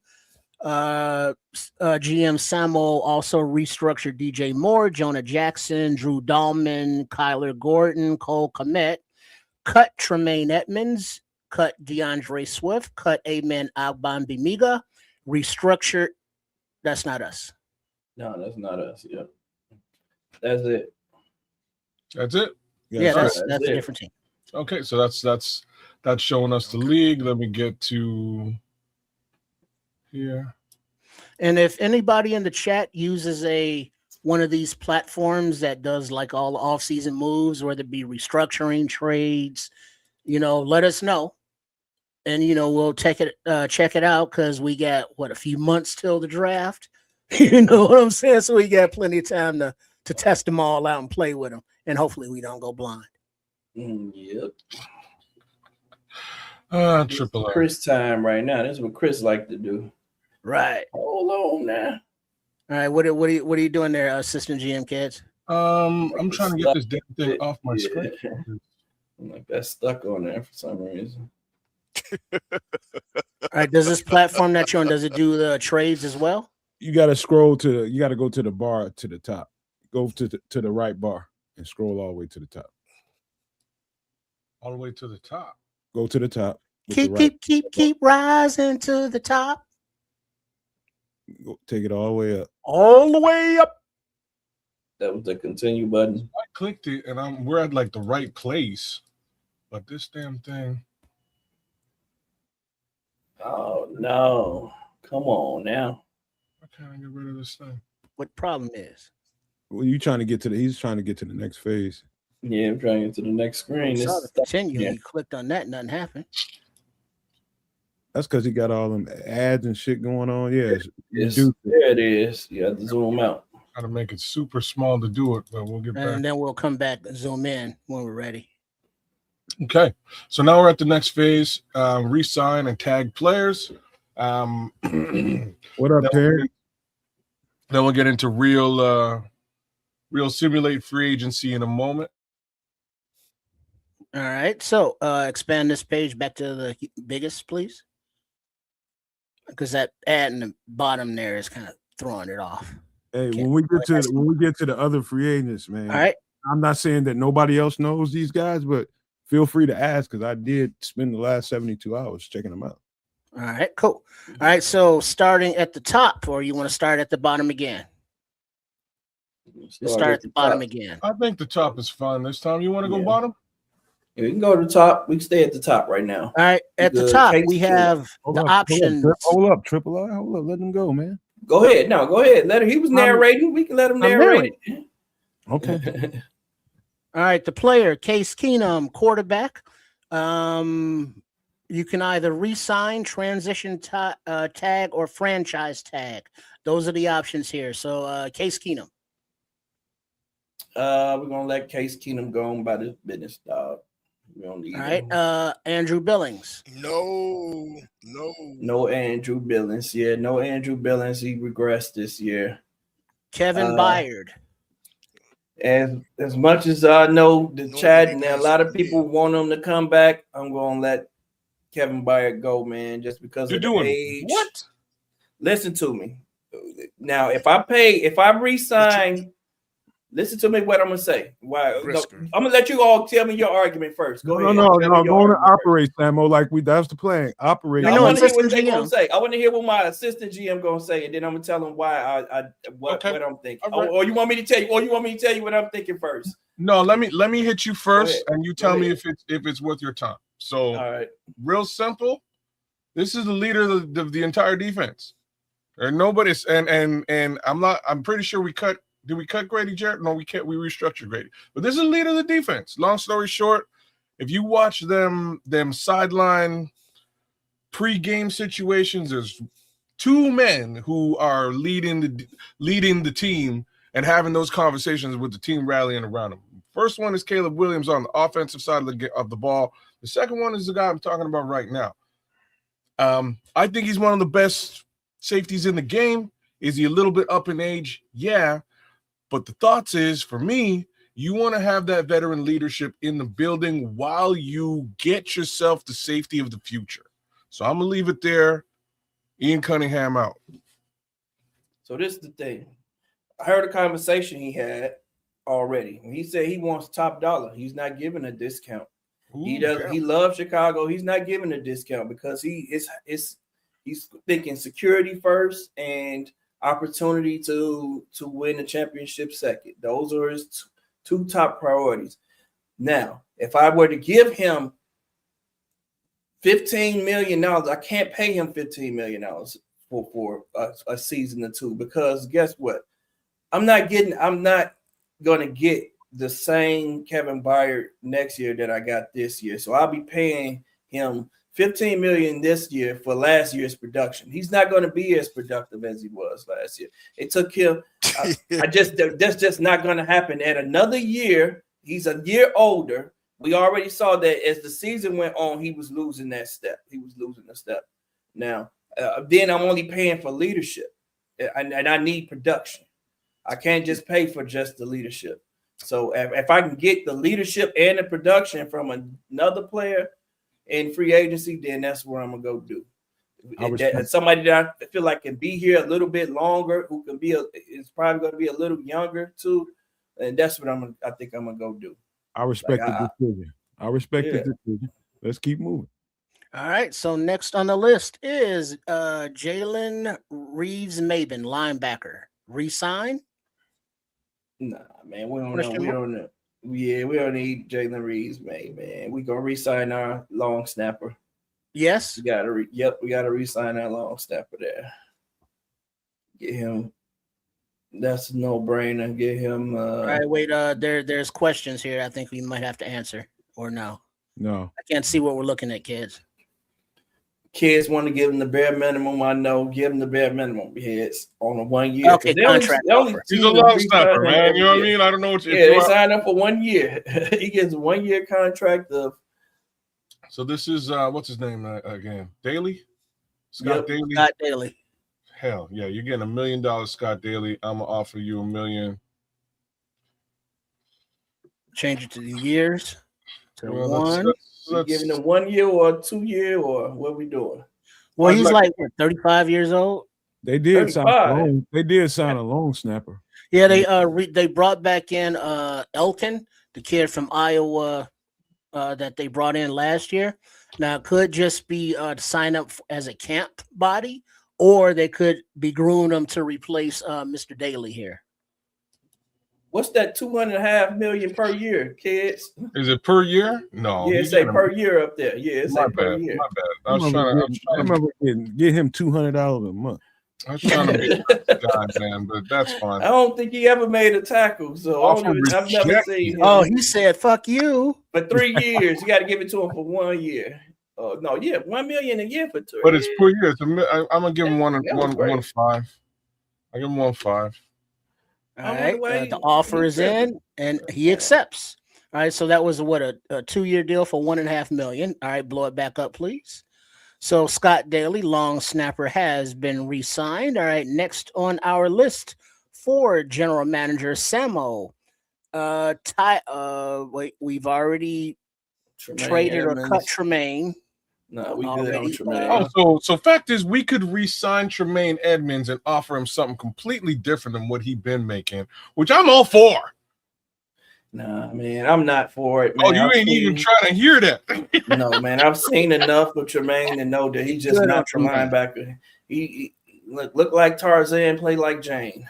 Uh-oh. That's what I'm not. He smells the bitch in you. Like I can't do it, dog. I can't do it. I like my linebacker. I like linebackers that eat with their hands. Who said that? You say Tremaine with his pinky extended. Truth nonsense. Yeah, come on, dog. He's not coming downhill enough for me. May I please ask you, Ryan Pose, how are you going to replace him? We got draft picks and we got capital. We got draft picks and we got capital. I got ideas. I bet you he takes $8 million a year. What do we replace that? What are we replacing? I mean, the man is not giving me the production I need. Like my defense suffered because of him. Like I was like, what am I? It's not going to be that hard to replace. So even before the injury, he made some opportunistic plays. If I can get him for $8 million, you'd be mad at it? Okay. I don't want him, man. I don't want him. He's just not the style of linebacker that I want on the team. I'm with it. So in other words, let it go in the run game. We'll ride on his ass. Durham Smythe, yeah. I want Durham Smythe back, man. I just asked. All right, so Durham, how many years would you like Mr. Smythe? We can get Durham back on. How old is Durham? He's young. We can get Durham on about a 2. Isn't he like 31? I thought. 31. I thought. Give me a minute. Let's get some. He was a good supplement this year, man. He was. Yeah, because he played fullback, he played tight end, he blocked, he caught a pass every now and then. Well, every now because it was only like 1 or 2. Blocking. He was better in blocking than I expected. Yep. See, you got the haters like the Red Baron talking about Smythe. What the hell wrong with you? Quay Walker, come on, Leo. That dude couldn't stay on the 30. He's 30 years old. Yeah, see, I wasn't far off. He'll be 31 when the season starts. So there we go. You're right, man. I'll give him a year. Let's just give him for a year. Let's just give him for 1 year. Yeah, then we'll find a little younger replacement for him. What do you want to pay him? Let's pay him. Let you decide, figure out how much what the bare minimum is. Hey, a little side note. You heard that Declan Doyle's getting interviews for old coordinators. If he gets a job, Switch the years. Oh, you just gave him 3 years. Yeah. You gave him 3 years. we gotta go for We're paying him nothing for 3 years. He's fine. Well, you gave him $2.5 million per year for 3 years. Right. Yeah. You gotta All right. What do you want? One? Yeah, One but year, also Rejected. 1.5 for one. Yeah, Al year. Harris is interviewing with the Titans, a couple other the scuttlebutt is Al Harris is one of the favorites to be Mike McCarthy's defensive coordinator in Pittsburgh because of their history. That makes sense. That makes sense. Yeah. But let's keep going. Let's keep going. What? So you got rejected? I don't think it's gonna happen. If Green Bay 2 years. Hold up, guys. Let's get this transaction shit going. Yeah, we got to change the years. 2 years. It was 1 year. Change the bonus money. Change the bonus money. Give him 1.5, 30% in 1 year. Negotiations. You're gonna reject it. And Mr. Smith said, "Fuck you, pay me." It's a tight end, brother. 30-year-old tight end. We'll find a 30-year-old. We'll find a tight end. Hey. I want him. I need him. I know he know my system. I like him. $2 million. I definitely want him, man. Hold up, everybody stop for a second. What Samo just got through saying is probably more important going into the offseason with the rookie head coach getting his first go around with all these guys, and he found some guys that he thinks fits him. You don't want to have to keep doing that every year, teaching guys what you're doing. You want some guys in there that knows exactly what's going on, know how to operate, and that's a good point to be made. He knows exactly what's going on, that being the reason you want to keep him. Yeah, give him 1 year, two, or let's go all the way up on his do it to 1 year. 1 year, 1 year, 1 year. He ain't taking a 1 year, bro. All right, go ahead. You want to give him 100% guaranteed 1.5? That make no difference to me. He's still rejected. Damn. You know what I mean? Give him the $2 million. Give him the $2 million. Hey man, this might be his last contract. At the end of the day, man, you might still have to let his ass go. You still might have to let him go. $2 million what? 2 years? 1 year, 50%. 2 years. We'll do 2 years, 50%. Okay. Might be his last deal. He trying to maximize it. He gonna take this. Oh, dang. You gotta let him go, Sam. I'm trying to tell you. You gotta turn him loose. Turn him loose. Such is the life of a tight end. Right, Let him go. Got to let him go, man. I don't know, man. Right, so just keep in mind, my money man couldn't get it done. My money man couldn't get it done. I'll find it. We'll find another one. I'm confident in that. All right, come on. We'll find another one. Jonathan Owens, safety. Hey, hold on. Kids, don't wear them glasses. Them Stevie Wonder ass glasses in negotiations. No fucking more. Ebony. They'll be able to see your cards. All right, where we going? Jonathan Owens. I like Jonathan Owens, man, as a special team. I think his wife's cute. He plays. Do not call him Mr. Bob. I want to re-sign him, man. Give him a 2 year deal. He's young, hungry. Let's give him a 2 year deal. Whatever the minimum is, he'll take. We're gonna go 2.5, 2 years. We're going to go 50%. I think this is a decent offer, and Mr. Bob accepted it. Boom. All right, CD Deuce, CJ Gardner Johnson. We keeping him, man. That's going to be our. We keeping him. That's going to be our strong safety, starting strong safety. We want to keep him 2 or 3 years, 2 or 3 years, whichever one you feel good. Now, Samo, you understand the responsibilities in Dennis Allen's defense. Are you comfortable with CD Deuce's foot speed? At safety, yes. At nickelback, no.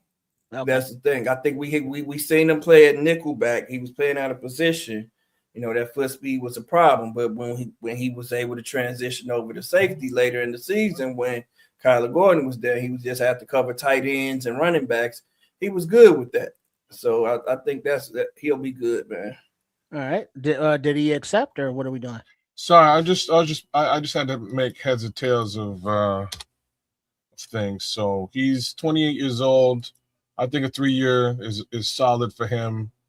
You know what? I'm gonna go right up to 4. I think we can go. I don't think we got to pay him that much. You don't think so? Pay him 4. You think I 3? think that he'll take 3. I think he'll take 3 a year. Yeah. And be happy about it. Safeties don't get paid a lot of money. Safeties don't get money, man. That's for some reason. They don't. Oh, Sam. There you go, GM. Safeties don't get money. There you go, GM. Sam got some of that negotiation in him. You part Jewish? Hey. All right, I can't see that at all, kid. That does not muscle tough. You got to blow that up a little bit. I can't see that at all. You can't see it. Sorry. It just all right. So we just re-signed CD Deuce, CJ Gardner Johnson to a 3-year deal.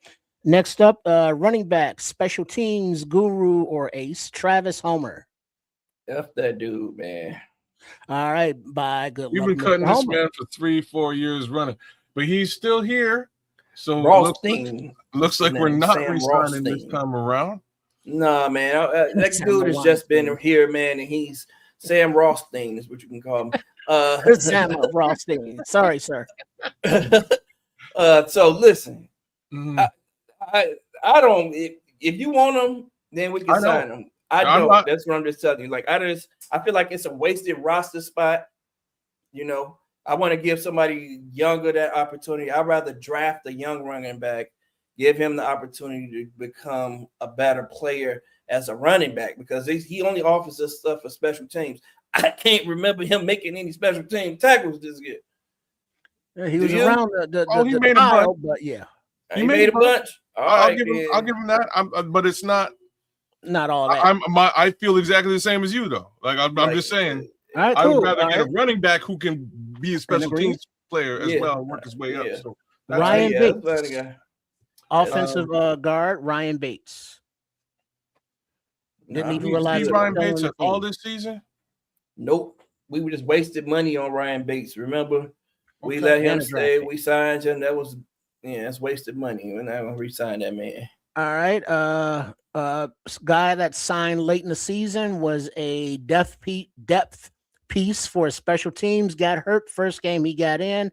Linebacker Ty Summers. I'm good. All right. Wide receiver, Alameda Zacchaeus, a.k.a. Oz. So I like Oz, but I'm going to let my assistant GM make this decision. I don't have to have him. Like I can go and get someone else with speed. I feel like we're missing the speed element. Coach Johnson has a little input here. Who's that? Go ahead. We know we want to see Jahdae Walker play a more pivotal role in this offense, but Jahdae Walker is an X and he's a Z. Right, but slot receiver is different. Hold on, Trip. Slot receiver is different. So when you're going to replace that guy, you just got to make sure you're replacing it with quality. And we don't have the only other guy we have is J.P. Richardson that plays that role, unless you're going to get him on the free agent market. That's where I was thinking of going to get a free agent wide receiver that has a little bit more speed. Well, that offers a speed element as well. As Nomad mentioned, that White Chocolate, J.P. Richardson, his tape coming out, and Nomad recognized him as a dog. I saw this season as his red shirt year, where he's on the practice squad, getting stronger, learning offense, and they're gonna ease him into actual playing time next season. Because from the way this coaching staff has behaved, guys will see the field when this staff thinks they are ready. And once they do see the field, we see their production. So could we get that production from somebody on a roster like a J.P. Richardson? But also there is free agency and the draft as well. Alex Machado just jumped in here. He's just like, I got a guy that I'm already thinking about. Yeah, I like Khalif Raymond from Detroit, who's going to be available, and I like Calvin Austin from Detroit, that'd be a good look. The Steelers, and who can also return kicks, right? And doesn't Calvin Austin return kicks as well? He does. All right. So Lamade, good luck in free agency. Next up, tight end Steven Carlson. We didn't re-sign the other one. Should we re-sign him? Well, but didn't Smythe get more clocked in Carlson? Absolutely. Yep. But I'm just saying, should we re-sign him as a guy who knows the system? Well, but he could around, or should we just go ahead and? I mean, but to a point, at what point does knowing the system beneficial versus somebody who doesn't know the system but is a better athlete and has a higher ceiling. Facts. We don't need them. We don't need them. We can go find somebody about younger and find somebody better. All right, and which will bring up the next conversation with running back DeAndre Swift. Hold Not on, re-signing before you Swift. answer that, Samuel, maybe backtrack a little bit. Like, just think about it on general terms. How many guys offensively, core guys offensively, do you want to keep because of the system structure that can help teach? And so it doesn't have to be this whole year. You know what I'm saying? So, like, each room, you should have a veteran or two in there.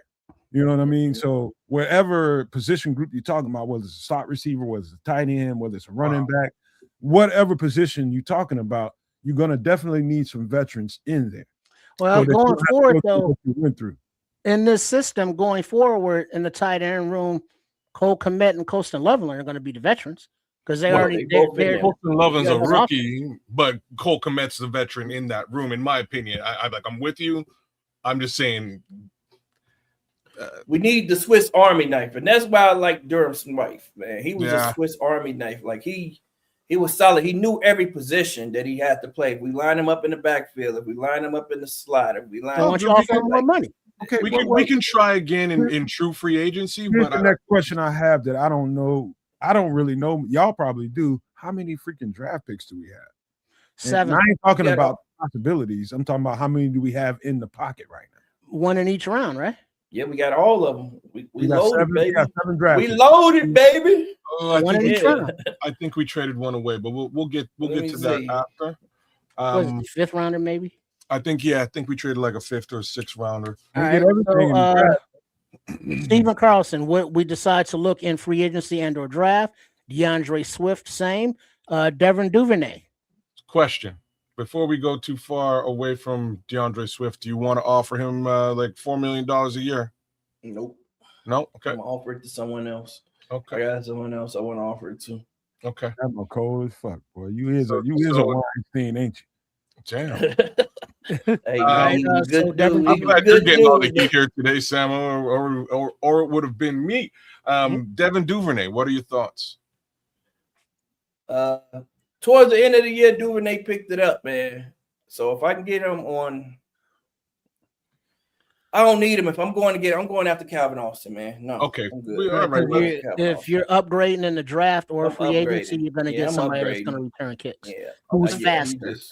Who's faster? All right. Jonathan Garvin, edge. Haven't heard that name at all. I don't know who that is, man. All right. We'll skip him. Chris Williams, defensive tackle, number 91.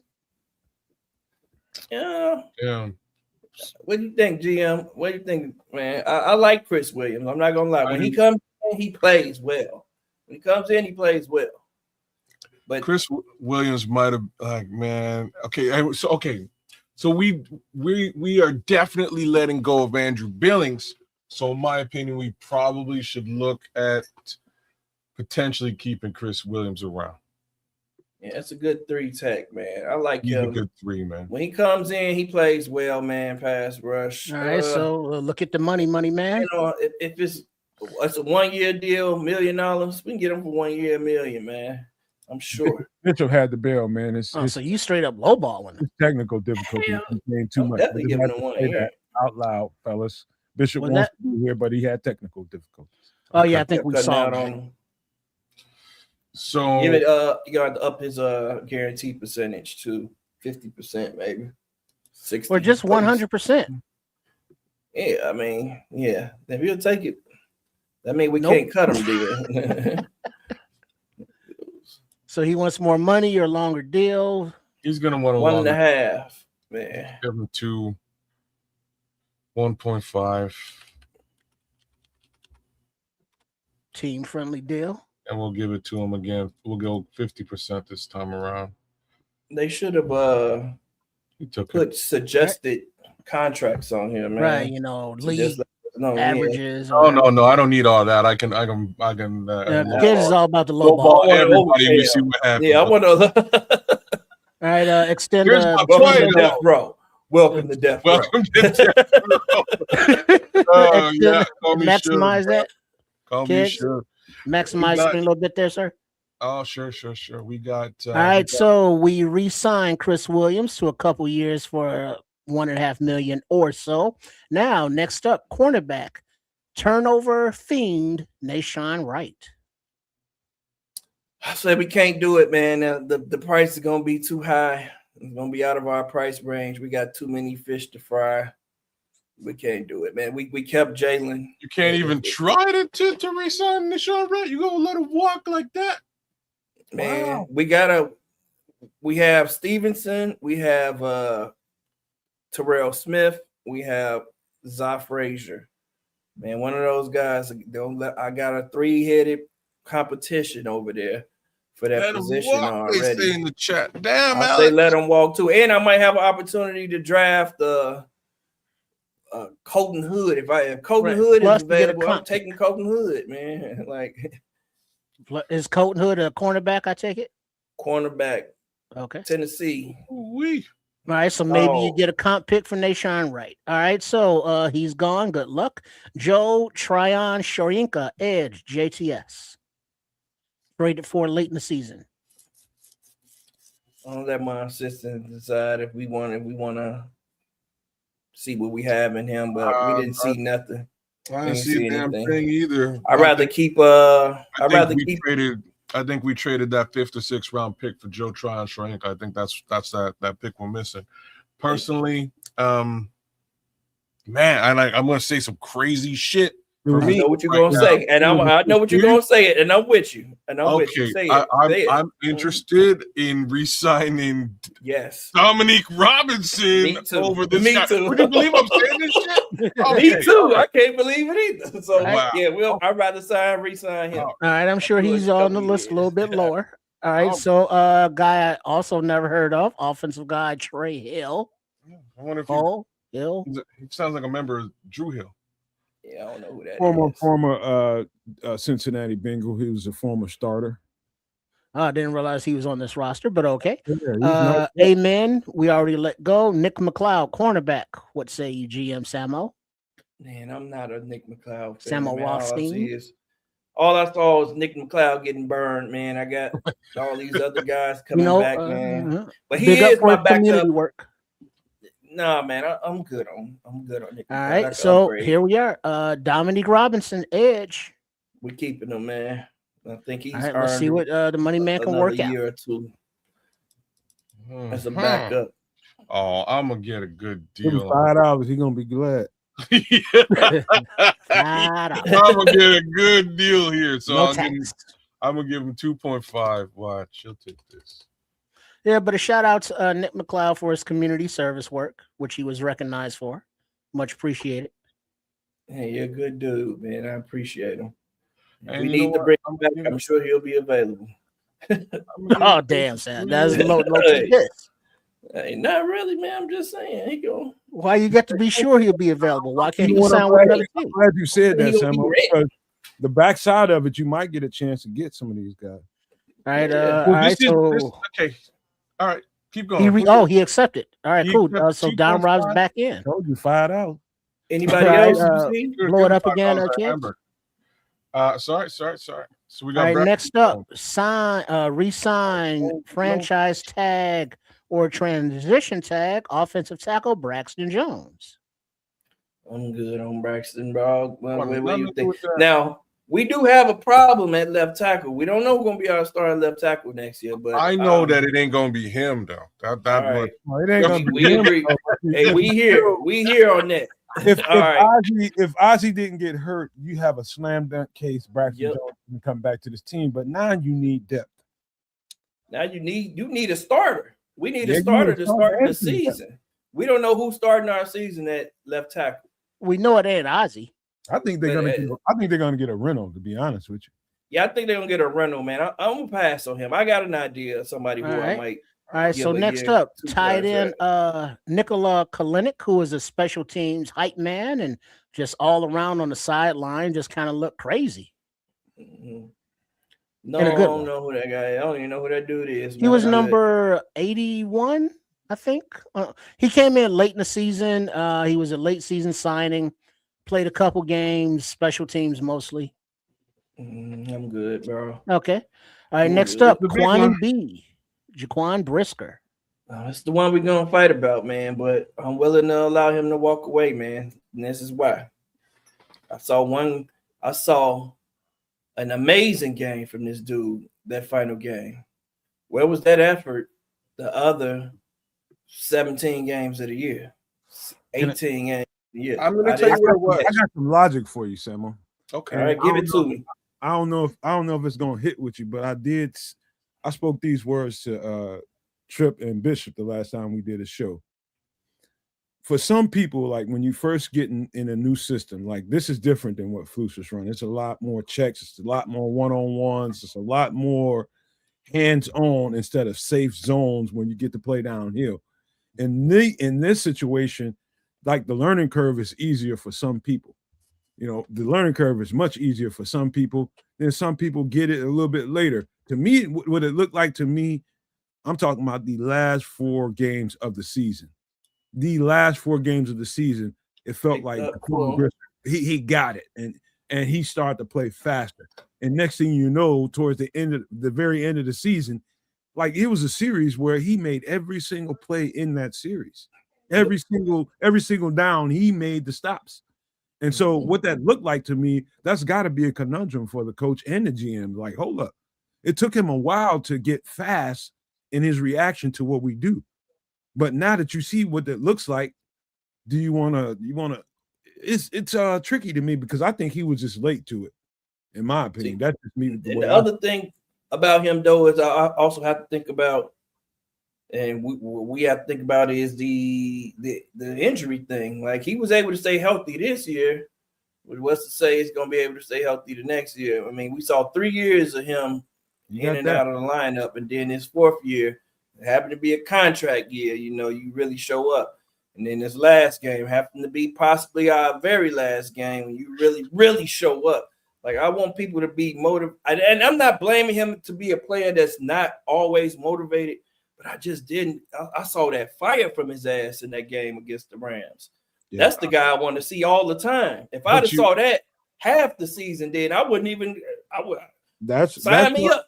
What I just got to describing to you, I think that's the reason why I think he was a step behind everything because he just didn't get it all, man. Like everybody doesn't get it at the same time. I don't think that's the issue. And let me that's the issue. I can tell by let me layer on a little bit here. So the first thing with him is he's in a contract year, and he's been screaming all season, hey, like let's talk. Let's talk. And they really haven't I don't believe that they've had much with respect to negotiations with him at all. So that can be a little bit depressing to a player. So there's that factor. I don't think he really had a hard time figuring things out. That's just me. I think he figured it out. I think him and Kevin Byard play well together, but the facts is he plays best when Kyler Gordon is on the field. And Kyler Gordon wasn't on the field until the last few games of the season. Now he knows he's got his guy in the slot that he can trust, and he doesn't have to really keep his eye on the slot situation for that tackle because Kyler's got it. And then you see a completely different Jaquan Brisker. You see Jaquan Brisker that you saw in years 1 and year 2. Right, when he's healthy. So I think the biggest question mark is the one that you brought, and that is, can he stay healthy? Mind you, you just got rid of Kevin Byard.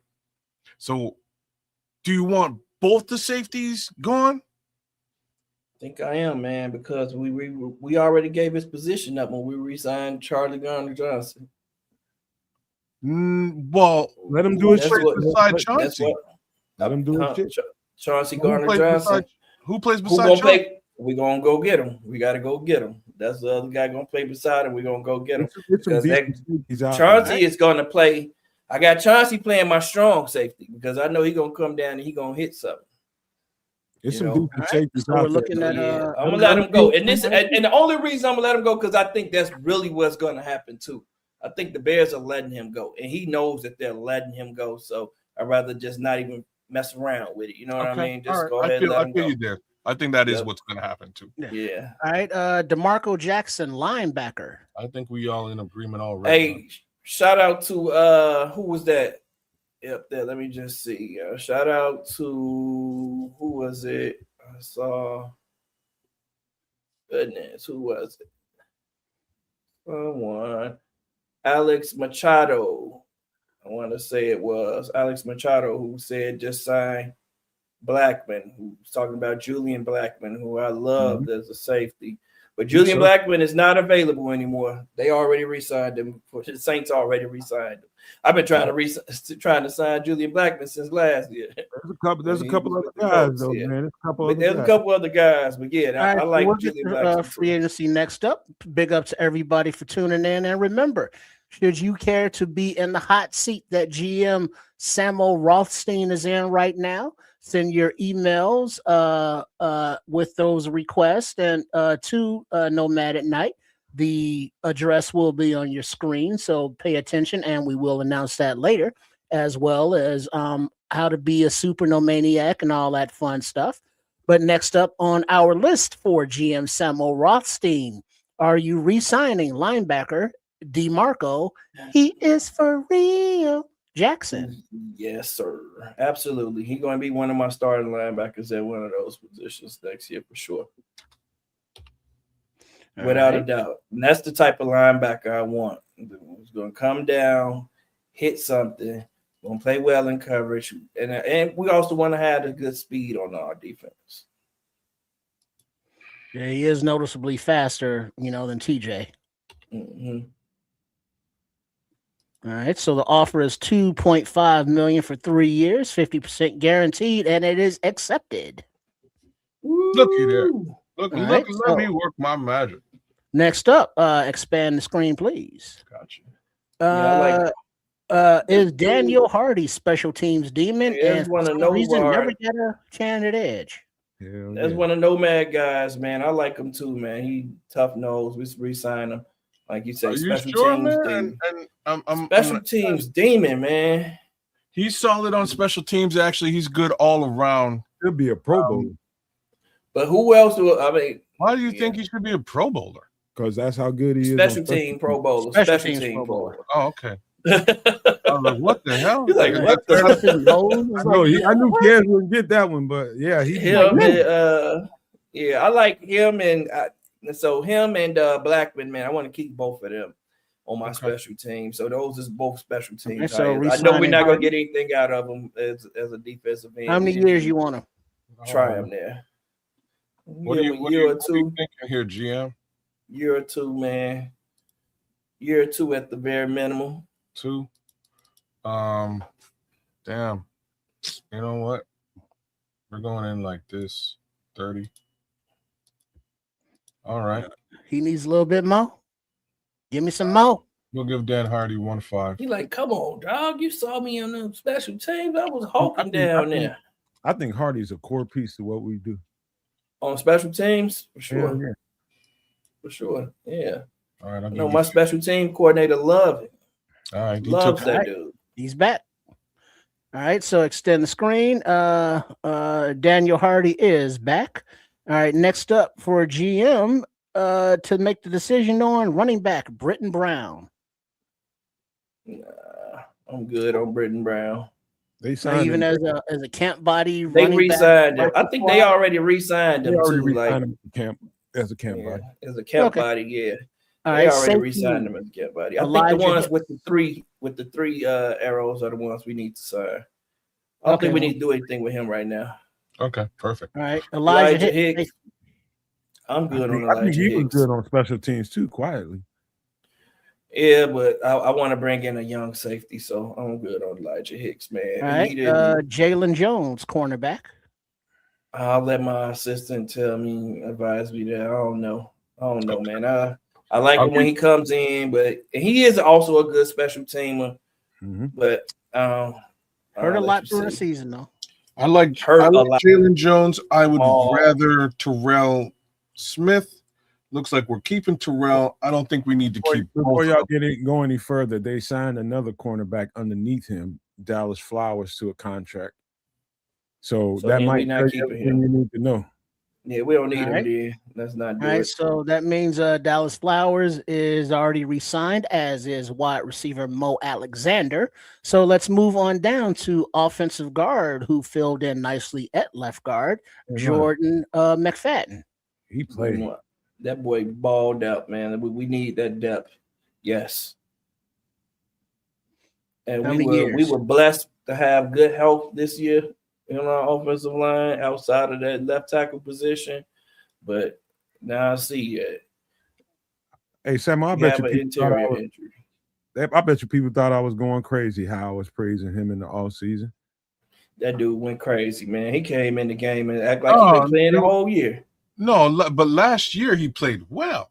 Yeah, at the end of that last game he played. Yeah. Well, no, he played in the last game this year. Yeah. In 2024, Jordan McFadden was a bad motherfucker. Like he came out and he played very well when Tevin Jenkins went down. Oh yeah. Right. So the fact is, this year we didn't see him all season, and then he came out at the end. All right, I'm with it. I still think it should be new. Hopefully, let me rephrase. Hopefully, it's Luke Newman's spot to lose if that's how we're going into the season with Tooney on the left tackle or what have you. But I don't mind from a depth perspective. Like, we need to have that kind of depth. So I will throw 1.5 here, 30% guaranteed at He gonna reject McFadden, and he takes it. Hey, we need him. I mean, he's not. You know what I mean? He's not expected to be a starter. He probably what the numbers look like right now, kids. Numbers look great. Okay, tell us what it is. So we got 60 million cap space still. What, blow that up a little bit? Let's go down. That's it, right? We don't have anybody else that we got. No, there's a couple more names. We got a couple more folks to look at, so we'll finish this thing off. Yeah, finish real quick. Blow it up for you. All right, a little bit too much. All right, next up, edge, Jeremiah Martin. No, I'm sorry, he's got one thing, so he's back already. So everybody else looks like. Wait, hold up, slow down, scroll back up real slow. Everybody else is signed, so we'll go all right, back. So back signed already are Jordan McFadden just re-signed. Jeremiah Martin's already been re-signed by the team, as is safety Javarius Owens, offensive guard Ricky Stromberg, linebacker Dominique Hampton, offensive tackle Theo Benedict, offensive guard Kyle Hergel, and edge Jamri Chroma. I can't believe he's still here. I like Jamri Chroma, man. I like him too, but give him an opportunity, man. I'm surprised he's still here though. Yeah, right, slow down, kids. Slow down, kids. All right, and then Quadir Ishmael, tight end. Dante Manning, cornerback. J.P. Richardson, wide receiver. Thomas Gordon, tight end. All right, so now you got another tight end in there. Real quick before we move on, I do think some of these lower tier guys, like your J.P. Richardsons of the world, let's just say Dominique Hampton, who I'm extremely glad the Bears got. And they're listing him as a linebacker, but he was a safety at Washington.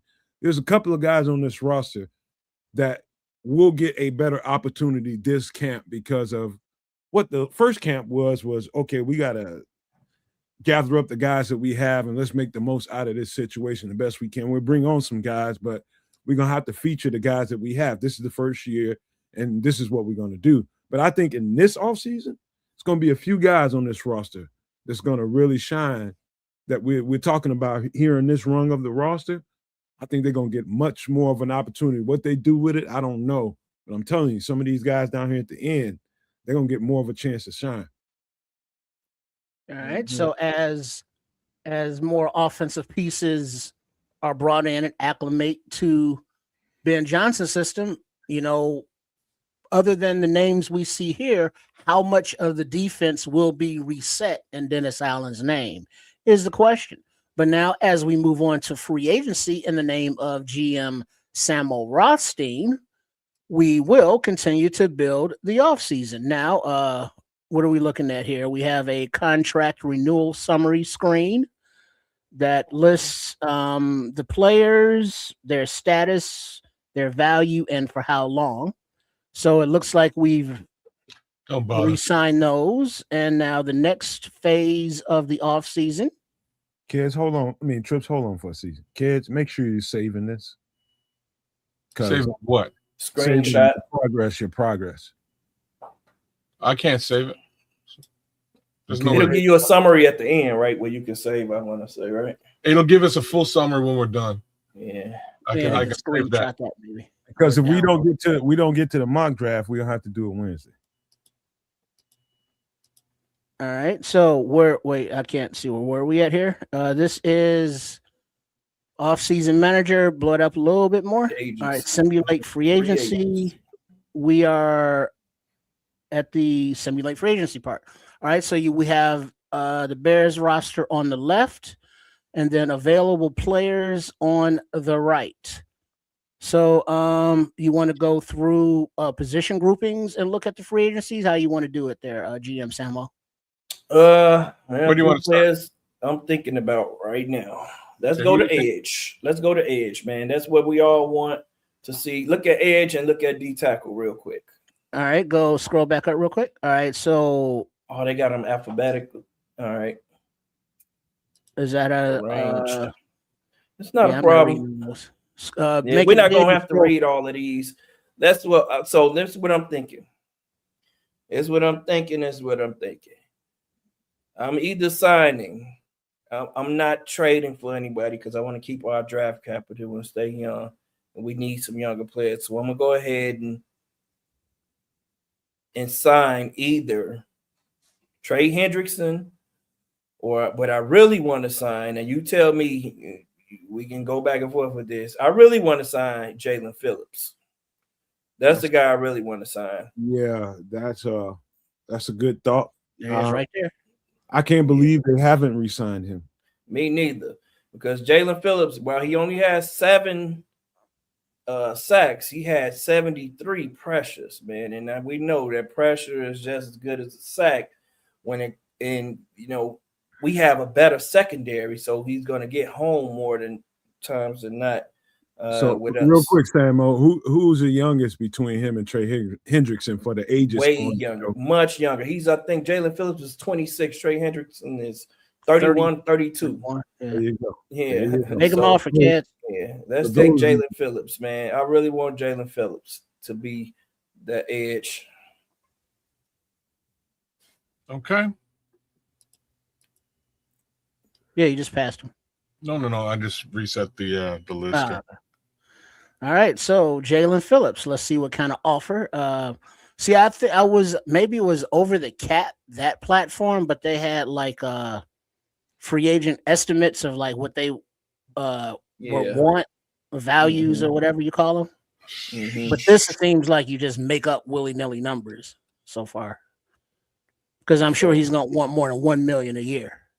Yeah, so I'm thinking he's gonna want at least 20 something million a year.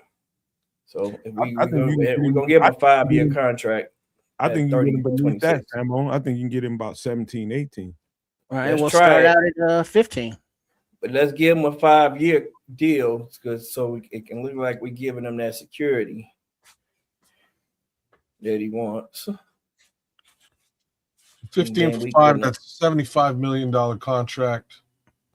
And we can make that you want to guarantee her 30%? 50.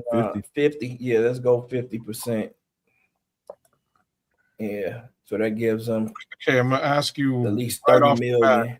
What if he sucks? I'm just being real. What if he just does? What if he can't do what we're talking about? You want to guarantee 50 mil? Sorry, 50%. 50%. So I'm guaranteeing 50% of the life of the contract, right? So what's that?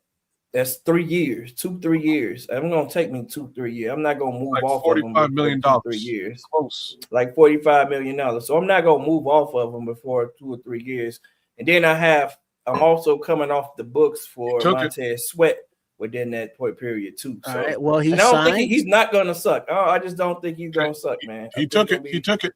We're good. All right, so Jalen Phillips, he's signed free agent contract, 5-year deal, $15 million per year, which is $5 million cheaper than you thought he would come. So there's still a budget of how much left And the We kid, got about $46 million.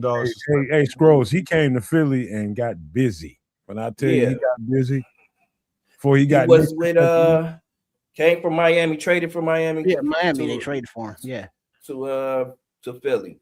And the dude is a dog, man. He has the size, the length, man, to get off. He's a solid player, man. Plays the run well. I think we got a solid one, and that allows us to also kick what's his name that we signed last year into 3-tech, Dayo into 3-tech on a lot of downs On as the well. line. That's that's So, you know what? Let me kind of get in on that, Samo. I think Theo proved to the coaches, and I think they said as much during their press conferences that Theo showed them more at 3-tech, and at the edge, he just wasn't providing what we was hoping for.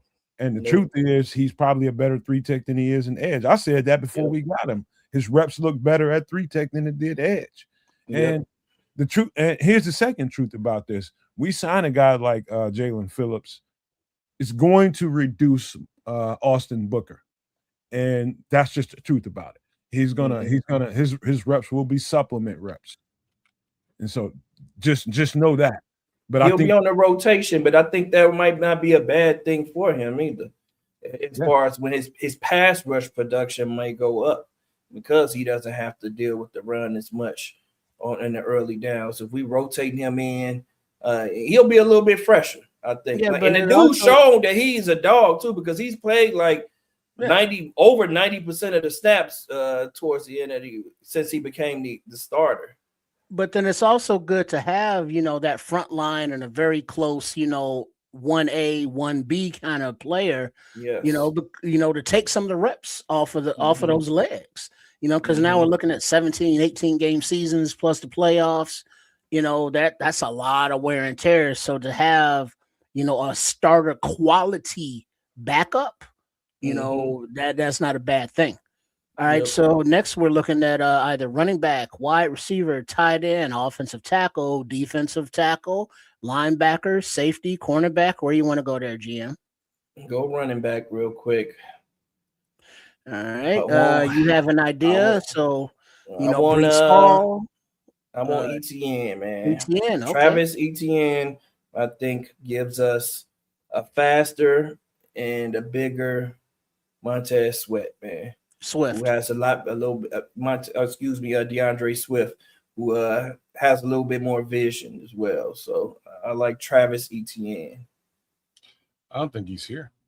I think it looked like somehow he's been re-signed. Or he's been re-signed because their season's over. So, or maybe they re-signed him on their list then and there.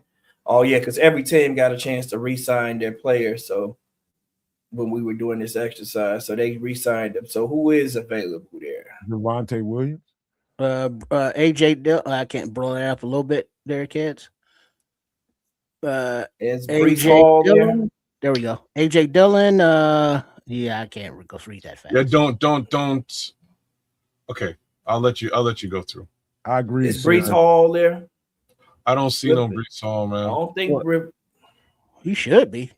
No Breece Hall. None of right now. I'm not seeing any of the folks that. All right, we'll re-sign Swift then. We'll go down and re-sign Swift on that list. Yeah, there he is. Now wait, who's below that? Keep going down. But we not signing them for $7 million though. I'll tell you if anybody jumps out. Dalvin Cook, I wouldn't do it. Damian Pierce, no. I would actually offer Damian Pierce a low wallet share contract. Damian Martinez, Henderson. Where's Algiers? I'm just looking for someone who's going to give me more and better vision. What's that? Are you mad because I said low wallet share? Or no. I think you think more of Damian Pierce than he is. I think he's good. I like him. Yeah, you like him. What about George? We're talking about we had a top quality running back. Now we need to replace him unless we re-sign him. Yeah, the other running back I like, running back from goodness. Isn't that Breece Hall right there? Javonte Williams is out there. No, Harrison is some different Hall. Hassan Hall. Goodness, what's the guy from the Panthers? Rico Dowdle. Rico Dowdle. We'll see if He's he's not here. there, James was he? Conner, getting old. I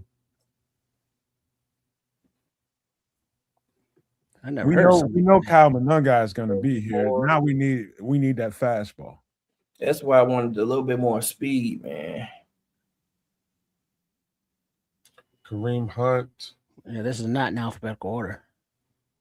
Not he's born by the first name, which is First name crazy. alphabetical. Which Yeah, is Kenneth crazy. Walker. Kenneth Walker. Hold on, man. Kenneth So Walker. Kenneth Walker's Uh, available. Yeah, Well, I'll but take you keep scrolling, see who else is there.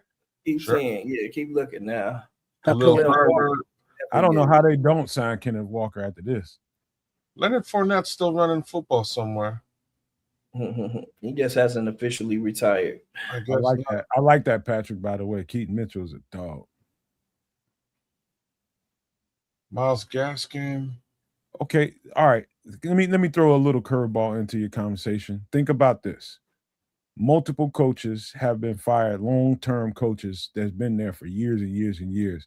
Their team will be upended, and some of these guys will be available. You're talking about Mike Tomlin, we're talking about John Harbaugh, guys that have been there for a long time, and they got dog players on both of those teams. Mm-hmm. How do you capitalize as a management to get some of those dog players to fit into your shit? You know? Well, I would think that, actual GM Ryan Poles and staff are especially looking at the rosters of all of the teams that changed head coaches and coordinators for 1-2 year players that don't fit anymore, because they were drafted under the last regime scheme, like the Flus defense that we got to change over to Dennis Allen. Other teams are doing that too because they're hiring different coordinators with different schemes. So those young, talented players don't fit anymore. So those are possible trade candidates that I would think of as opposed to older guys, because especially on defense, we want to get younger, stronger, faster. Here we go with the age. Okay, so I don't know. Here are the guys that jump out to me: Tyler Algier, Trey Sermon, Kenneth Walker, DeAndre Swift. I think those are like the four guys that are left in this particular list that are worth the conversation. Walker, the only guys I would sign, over DeAndre. Want to make Kenneth Walker an offer? Yes, Walker. Yes, make him an offer. Let's try to get him. What kind of numbers we talking for a running back? 3 year. How old is he? Let me see. How old is Walker? He's not very old. 24. He's not very old. This is his first contract. He is 25, so we can offer him a 4-year deal. We can offer him a 4-year deal at 10 a year, 11.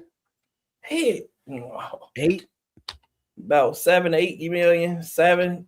My bad. I see if he'll take 6.5. I see if he'll take the 7 before that. You think he'll take the 7? So you want me to go 7? I'm gonna go 7.5. 7. He about to win a Super Bowl. Yeah. I think if Zach Charbonnet hadn't got hurt, I think he would have been on the free agent market. I don't think he's gonna make it now. Somebody said Algiers over. Patrick says Algiers over Walker. I don't know, man. Over Walker. Yeah, I would like I'm just gonna say this now. Walker. I would like to take them both. You know what I mean? I would go in. I would love to have both of them and go with Algier at like 5, 4 or 5. All I know is we definitely need a third back. We do. I was gonna draft a third back. Yeah, we definitely need a third back. I go 4. Well, hold on, because remember, you got you got to replace. You got to replace Roshan. You got to replace Homer, maybe, and you got to replace DeAndre. Because right now on your roster, the only guy you got is Monunga, and you let Britton Brown go as well. So you got nobody. You just got Monunga. Yep. So we're gonna get a younger. I mean, we're gonna get another player. You want one in the draft as well? We're gonna get one in the draft, and maybe we sign another one here, or we can sign another one after the draft. You can deal with some other stuff too. Okay, all right. Some other stuff. Kyle Monunga run, man. This is the heavy hitter right here. Like 50%. 50%, man.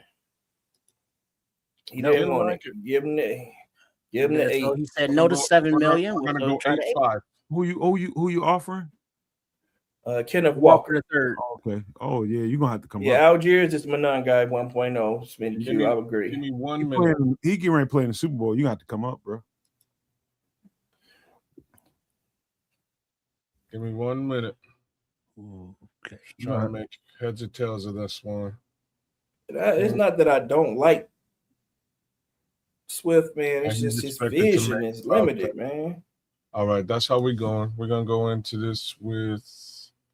Oh yeah, Britton Brown was a future signing, so he is retained. But Atkins, I'm not familiar with Atkins. And we're talking about a 4.38 guy, Kenneth Walker, a guy who is a home run hitter. We all know that Ben Johnson loves fast running backs and those smaller, compact guys who can also deliver some punishment. So this is like the perfect running back for his scheme. Because now, speaking of Ben You Johnson, got yourself a running back, sir. Thank you, he's sir. fine, cool. Because you didn't doing? Ben What Johnson, you when he doing took over in Detroit on the offense, he had Swift, and then they got rid of Swift and he brought in Gibbs. So Gibbs was an upgrade. Because a lot of the talk now is like, we got to run it back with Swift. Did you see what he did this season? And it's like, I get it, but we can't be afraid to upgrade him. Exactly. Oh man, it ain't that easy, man. It ain't that simple either. Well, How much did you get? How much did you get? How much did you get that guy for? What do you think I got him for? I don't know. I'm just why I got him for 8.5. Okay. 4 years. You lucky. That's a right, deal. He said you lucky. All right, so you want to go defensive line, wide receiver, safety, linebacker. This don't have any so what other position? Oh, we like Calvin Austin. Let's go try to get Calvin. Wide receiver. Yeah, see if he's available. Yeah, if they re-signed him or if he's available.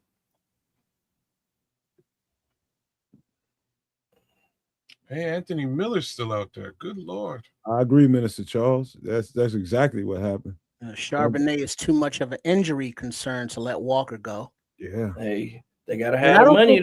Seattle, they put a lot of money in that quarterback position. When they pay but Seattle, they got a young defense. Basically, they're not. I don't think in any cap peril. I don't think Seattle. Yes. All right, so here's your boy Calvin Austin. What do you? I'm about to offer Calvin Austin 1.5 for 2 years, 30% guaranteed. He probably deserves way more than the 1.5 I'm offering him. What are your thoughts? I want him to take whatever he can take. Whatever you get him to take is what he gets. Offer it. If you don't take it, offer him more. $5. I'm telling you right now. I know Kid's gonna lowball him. That's what I think he was gonna I'll be real. I don't like Calvin Austin, so he's been lowballed. He didn't like the offer, so I'm willing to go 3.5. Now, why don't you like Calvin Austin there? No. Kid's gonna get his Stevie Wonders knocked the fuck off, man. He gonna get stolen, man. Look, why don't you like Calvin Austin? Because you ain't tell me you didn't like him. I don't like. I don't think he's had a lot of opportunity in Pittsburgh, and not a lot has happened with him there. Look at that quarterback. Who's on that? So say that. Quarterback situation is bad. But say that to George Pickens, who did extremely well there at the exact same time. Say that to, you know what I mean? Other receivers have done very well with the shitty quarterback situation in Pittsburgh. They have. Now, I also got to put it on the coaches too. Like, did they give him the opportunity and put him in? Oh, he's been on the field. He's been on the field. He's had opportunity. 3.5 for 3 years. The offer is accepted or rejected. It is. I put it at 3. I just think that Ben Johnson can get a lot out of this dude, man. He took it. 3.5. So he's in. So now you got a more veteran wide receiver over Jade and JP and a punt kickoff returner. All right. That's so that's the other thing. He plays special teams. Right. We know we have a real threat back there. All right, now, are you looking at offensive tackle? Are you looking at defensive line? Are you looking at linebacker or safety or cornerback? Let's go safety. Let's go safety right quick. How much room we got left on the cap? About 30 mil, 35. $35 million. So we need to find us a safety. I like this guy, man. You tell me what you think about him, Nomad. Jalen Hawkins, who also going to be playing in the Super Bowl for the New England Patriots. I want to say 3-4 interceptions this year, couple forced fumbles, couple fumble recoveries, a couple sacks. He's a guy that can just do some of everything, similar to what we had in our last safety. He's been re-signed, sir. He's been re-signed. Blackman is available. I'm about to say that, but did you know that Brian Cook might hit the free agent market, safety from Kansas City? No, that would be a no-brainer because he's there. Brian Cook, yeah, let's go with Cook. That's also familiarity. DJ was restructured, so he is still on this roster. Yeah, he's here. He's here, Paul. We kept DJ, baby. Couldn't let him go. Couldn't make it. GM Samuel Rothstein wasn't having it. And I'm pretty sure that Poles was still there when they drafted Brian. Yes, Brian. that's why I was going to say as well. Like, yeah, that familiarity. He probably was responsible for drafting him. Say then why Austin? Because he let Zacchaeus go. Yeah, slot receiver. And let Duvernay go. And Duvernay go. Austin can play the slot, and he can also be a returner. Has a lot of speed. 4-3. What do you want to do here at safety? You want Brian Cook? Yeah, we're gonna get Cook. We're gonna take Cook there, man. He's not gonna take this. Cook gonna need about $5 million. $5 million. Market's a little bit of a weird. Minister Charles saying we need a DT more than anything. He go with a premier lineman before blowing his wad on the safety. Well, guess what, Minister Charles? You send that email to the Nomad Network, and you too can be a GM on one of the future Nomad at Nights or Extra Sauce when we have the Bears off season, and you, the fans, are the GM to make your decisions the way you feel and get yelled at by everybody else. Well, I know this. Hold on before you go. Terrence Williams is going to be the first No Maniac or Super No Maniac to get on because I've been promising him a slot here. He's supposed to be in here the last couple of shows, but we're going to get him in here and we'll let you guys, Samo, Trips, and Kez, fix them up. Y'all work them through the stuff, but multiple guys will get a chance, multiple gals maybe, but everybody get a chance. Anybody that wants to go through this stuff, man, and pick what they think the Bears need to do, we will do it. We'll do it. All right. And you have to tell me of the D tackle that's worthy of signing. There is one. Well, I like I think we're about to go look because Franklin from exactly. Franklin from Denver. Denver. So let's go look at that because the safety market right now is getting pricey. So I've already offered your boy Cook $5 million. All right. On a 3-year contract, and he told me to go pound sand. So let's see what we can find at DT, and then we'll double back to safety after. All right, cool? Go ahead. Yep. All right. Because now only thing remaining would be possibly offensive tackle and cornerback and linebacker, right? Yep. And then we still have the draft. And then we have the draft. You got it. We need a premier linebacker. Frankly, we need a premier interior DT. We really do. We also probably need some tight ends too. What are you on right now? We can't see it. You got it. I'm gonna make it a bit bigger. Sorry, boys. All right, so we're looking for Franklin, the 3-name guy.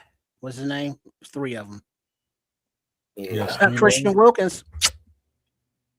Christian Wilkins. That's Christian Wilkins. Christian Wilkins. Nice. Christian Wilkins to you. With his Give me some sugar. Nice, nasty ass. Got the softest lips in the league. Damn. Y'all see that UFC fighter that passed away? Nah. Ooh, dog. Wasn't in the ring, was it? I saw him pass out at the weigh-in. He died. Yeah, man. Oh, the dude. Yeah, I saw that dude. He died. Oh, damn. You mean that was fighting last night? No, the dude that passed out at the weigh-in. No, this is at Cicero Stadium. Oh, on the west side. Yeah. I didn't know about that. Damn. So Are we still looking, or are Franklin, we? saying I'm trying to find Franklin. I don't Damn, know. it's that many free agents. There's your boy Jonathan Ford. John Franklin Myers. That's what it is. John Franklin Myers. There you go. So John, JFM. He can replace He probably JTF. re-signed already, which they won't re-sign him. Yeah, he's not there. But other than that, Wow. are there any suggestions from the No Maniacs on possible defensive tackles that you think would be good in Dennis Allen's scheme? If they don't, I got one. Well, Charles, when we get to draft, I want the kid in Florida, like I told y'all. Oh no, that's the edge. The edge in Florida is from my team. Not Caleb, not the dude Caleb, because that's another. He's another Javon Dexter, man. You said John Franklin. John Franklin, John Franklin Myers. John Franklin Myers. David Onyemata and Tierra Tart would be targets. Tierra Tart is one. Yeah, Tierra Tart. I like Tierra Tart. I think he's available, actually. That's the replacement for Andrew Billings. Yeah, I like Tart. Here he is. There he is, right there. Tart. We still need that 3 tech. But we listen. I don't think we have to sign a 3 tech. Hear me out. We don't have to re-sign someone right here. But I do think we need Tier because we kept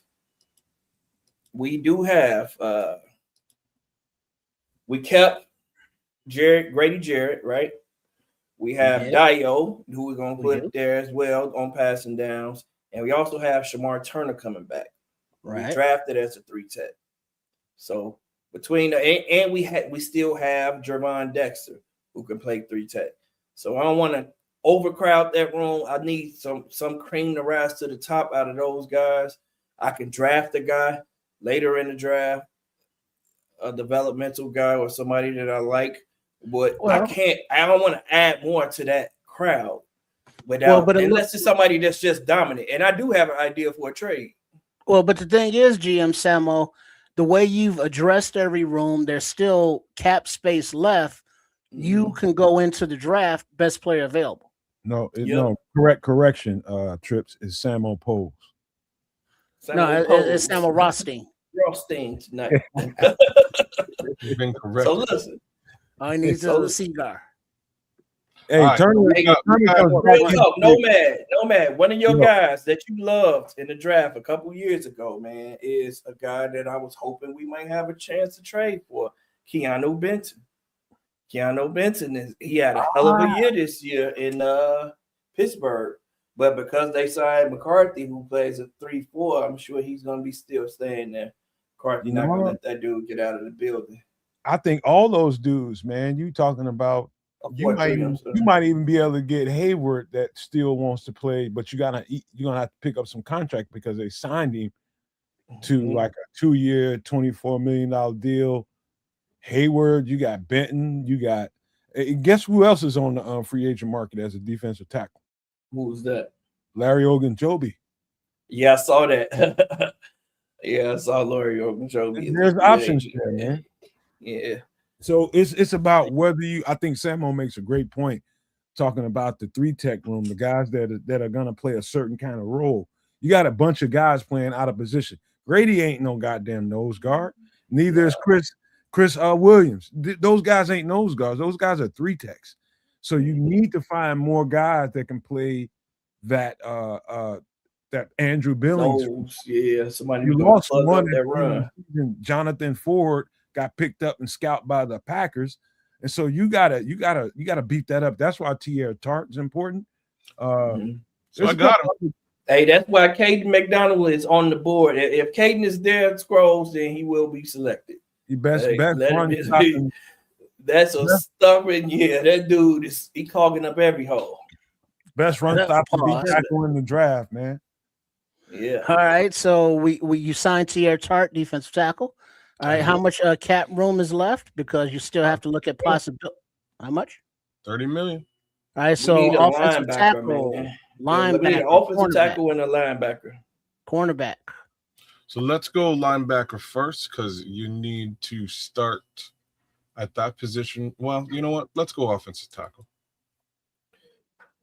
There's Let's see Alex if Leatherwood. listen, Cam Robinson. I know he didn't have a great year Boom. this year, Boom. but that's gonna mean he gonna come cheap. But that dude still got a lot left in the tank, man. If we can get him on a He's not cheap there. deal, he ain't gone. there. I don't know Cam, why, man. Nomad's not a fan of that. You ain't You're there. not I ain't a you fan don't like of what? Cam Robinson? I'm not a fan of what? I thought you said no to Cam Robinson. I was saying boom. He's right on point. Oh, boom. Okay. Yeah. I thought you said Yeah, no, Cam, no. Then I don't know who to get then. I just thought we might have a shot at Cam You Robinson.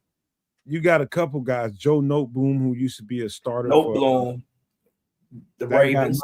he might fit perfectly. Yeah, No Bloom is if he's there, I'll sign No Bloom.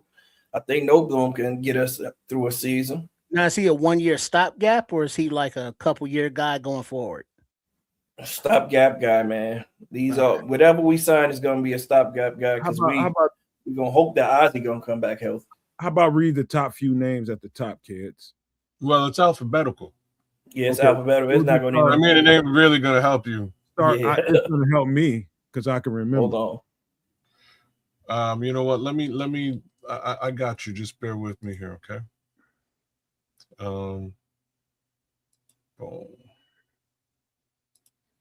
Joe Noteboom is definitely notable. So Cam Robinson, Rob Havenstein, mm-hmm. Trey Pipkins, Jermaine Munar. I'm butchering your last name, Jermaine. I'm sorry. Mm-hmm. Josh Nyman. Oh, right there. Stop at Josh Nyman. Right there. That's where you circle. Josh Nyman, not only is he a qualified left tackle, he's a qualified right tackle, he's a qualified right guard, he's a qualified left guard. I think that guy's even taking some center reps during games in pivotal parts of their season. He's probably the most versatile. He's been re-signed. Oh, I just went through all that. Yeah, you did. Yeah, so sorry. That's why I cut you off. I'm just going through like the list of the top guys. I got a separate list, but they could have been signed by their actual teams. Just trying to see if any other names jump out. Dang, kids. Sorry, got us all excited. That's it. You got us all excited. I know. I'm like, yeah, that would have been a no-brainer. Yeah. We probably couldn't afford him anyway, man. There's not a lot of guys like that floating around in this particular list. Let me see. Free agent. I'll be interested to see if they actually do re-sign him. Because if he don't get re-signed, the Bears need to target him. Okay, so Rob Havenstein is there. That's probably the one guy that you could look. Oh, Samuel Jackson is there. Hold on. We're gonna get to that, Patrick. On this motherfucking plane. DJ Reader is a guy that we should have been talking about at DT, but we didn't. So we're at offensive tackle right now. Yes, we are. What about Rasheed Walker? Is he available? Packers guy? Nope. My list. Let me get out my list. Hold up. Nicholas Petit Frere. He got to be old as dirt now. Hold on, kids. I got you. DJ Humphries is old, but that's a 1-year rental. He might be there. Humphrey is really old. Spencer Buford. You got. I think Spencer Buford was in the list here. Trent Brown, who's been around. Trent Brown is not in the list. No, I don't think Brown will be there. I mean, this particular position is such a. Oh. Hold up. I don't know why Theo Benedict is listed here as an available player, but I swear we have him on our team. No? Did we miss Theo Benedict here? He's not listed on our team right now. Is Colton Miller? Colton Miller. Was Colton Miller on there? I know he had the injury this year. But he was supposed to be a free agent this year. So somehow Theo Benedict has slipped through the cracks. So I'll leave that out there for you. I got a name for y'all that he can play both left and right. Elijah Veriteco. When he's healthy, he's an animal. Well, at this point, we just got to sign one, man. So I'm gonna take your word for it. We got to get one, and somebody with some high upside that we think gonna be serviceable for the year, serviceable for most of the year, most part of the year. We're gonna say serviceable for the year, for the full year. Because we don't know what we're gonna have opportunity to draft in the draft, and who we're gonna have opportunity to draft in the draft. We don't know. We know that our players are hurt. Kelvin Beachum with his big beach ball ass is out there too. Beachum, yeah, not a bad one. What's the African guy? What's his name? I go after Elijah Vera Tucker, to be honest with you. He's not here. He's gone. Like just about none of the people you've listed are here. So Aviante Collins, maybe. So what about? Hold on. Is Braden Smith there? Was No Boom there? Braden Smith is here. I like Braden Smith too. What about what were you saying? What were you saying? No Boom. No Bloom. I thought he said No Bloom wasn't there. I think No Bloom is here. Oh, we'll take No Bloom then. What's the first name? Joe Mama. Joe Mama. Baltimore Raven. There's no way, Leo. There's no freaking way that a defensive coordinator like Robert Saleh comes into the Tennessee Titans and lets Jeffrey Simmons out of that building. Yeah, that's not happening. No way. He needs that 3-tech. Yep. Yeah, he values defensive linemen too much for that, man. He not letting that happen. Larry Bourne? Sorry. Stop it. So what happened with No Boom? You couldn't get him? He's not here. I didn't think he was. I thought he said that before. So the guys who jump out to me again, Havenstein and he's another Ram. That might be a good look, but if he's Havenstein, Braden Smith, Andrew Wiley might be the next best thing you can do. And we didn't see Rasheed Walker on Elijah Wilkinson at some point. No, I didn't. It was Tyler Tyler Wilkinson. Was you say Rasheed Walker wasn't there, right? No, I didn't see Rasheed Walker. Rasheed Walker. Check again. Rasheed Walker. No. Solid pass blocker, man. Oh, Roy Mbaiteka? Is that your African? Or is he just a African? He's solid, but I don't know if Ryan Ramczyk starts with a U. This dude's name started. What about Landon Young? Do you see that name? Landon Young. Zach Thomas is here. He's about 100 years old. Landon Young, you say? No. What about you seen Spencer Buford? I'm pretty sure I heard that. He asked me to look. He wasn't here. Trent Brown? You gonna see Trent Brown there? No, Trent Scott, not Trent Brown. What the fuck list you looking at? Hey, who are these people? A lot of these players probably already re-signed with their original teams. We're talking about offensive tackle here, right? Like folks don't really want to let your OT go. Here's what I would suggest. I say because we don't have the Eagle anymore, he's off. I say we re-sign him for dirt, and I say you sign. You try Braden Smith. Braden Smith was there. Yeah, I'll take Braden Smith. Braden Smith is solid, man. If the way this fantasy thing is going, if these things happen the way this fantasy thing is going, we're definitely having to draft a left tackle. Mm-hmm. But yeah, the way this is looking, we might end up drafting one. Well, but Trent does that Brown. mean You say like- Trent Brown wasn't there, right? Either, right? Trent Brown. Yeah, all right. All right, I couple understand things. drafting left tackle, but do you mean like first, second, third round left tackle, or just in general? I don't know, man. It depends on the severity of of Ozzy's injury. We don't know what's going on, man. They saying that he's going to be available probably way late in the year, but we don't know. And so I don't think you build a team hoping. I think you build waiting for him to come back. Yeah, Keep it moving. yeah. So what you gonna do, Sam? What you got? What you want to do?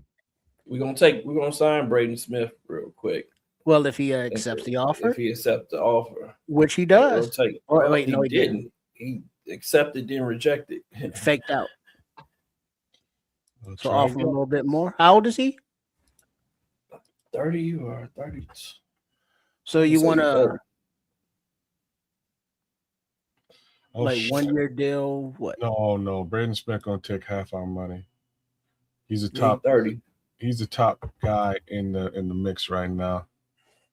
He's one of the top guys, but he has some injury concerns and all of that stuff too, man. I think it's going to take about 6 or 7 million to sign him. I know that. I think he's looking for 13.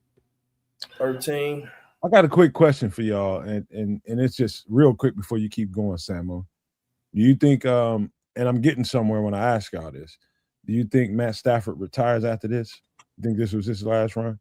If he wins the Super Bowl, I think he does. He ain't going to win the Super Bowl this year. Yeah, they just got eliminated. Oh, they just got bumped out. That's right. No, I think he plays again. Yeah, I think he plays another year. Larry Jackson, I think he got signed to a 1-year deal. He's been protected. Did he? That dude, I wanted him last year. Remember? Yeah. Look, man. He might get available. He might be available this year. Man, I love to have Larry Jackson. That dude was solid. But I don't see that he's a free agent. Let me see. So is there anybody on this list that taking a deal? They may have to trade. They may have to trade to get the tackle. They're gonna have to trade to get a tackle, man. It's just sign somebody. Yeah, anybody, I guess. Yeah, but for all you not only draft nicks, because y'all are deep into the senior bowls and those things and getting into the drafts, but for those who know other teams' rosters, you know, who doesn't fit the new schemes at left tackle, at defensive tackle, at edge, at cornerback, at linebacker, at running back. Okay, a 3-year deal. Okay, I'm just gonna say we come back to OT because it's gonna cost us $13 million to get Braden Smith. The only thing I can say is we can sign Theo Benedict for like $1 million right now. Get Theo, take Theo. Yeah. We'll draft somebody, man, and then we're gonna Because figure it out. who's left to sign a cornerback, linebacker, and hold on, man. I just hate we in this position in the first place. Man, we was rolling. We didn't feel like we had to even consider every year, brother. Every year, that's how she goes. Nothing you can do about it. All you can do is win the Super Bowl. It's all you know what I mean. It's all you can do. Unfortunately, they didn't quite do it. So here we are. I'm gonna go with like literally this. I'll give him 30%. I bet you he'll take it. He took it. Who was that? Theo Benedict, $1 million. All right. Next up, cornerback, linebacker, safety. Or did we sign a safety? I think you go linebacker. You can save some money here. Yeah. How much left on the cap? 29 mil. It's a guy I love to make a big splash with, man, but I know he's signed already. Who's that? What's the linebacker Lloyd from Jacksonville? Brandon Lloyd. Brandon Lloyd. Oh, I can't be. It might not be Brandon, but I know who you're talking about. Oh, that don't help. Let me see. Is it Brandon Lloyd? What's his first name? He's looking for Brandon. It's alphabetical first name, so if it ain't Brandon, we're fucked.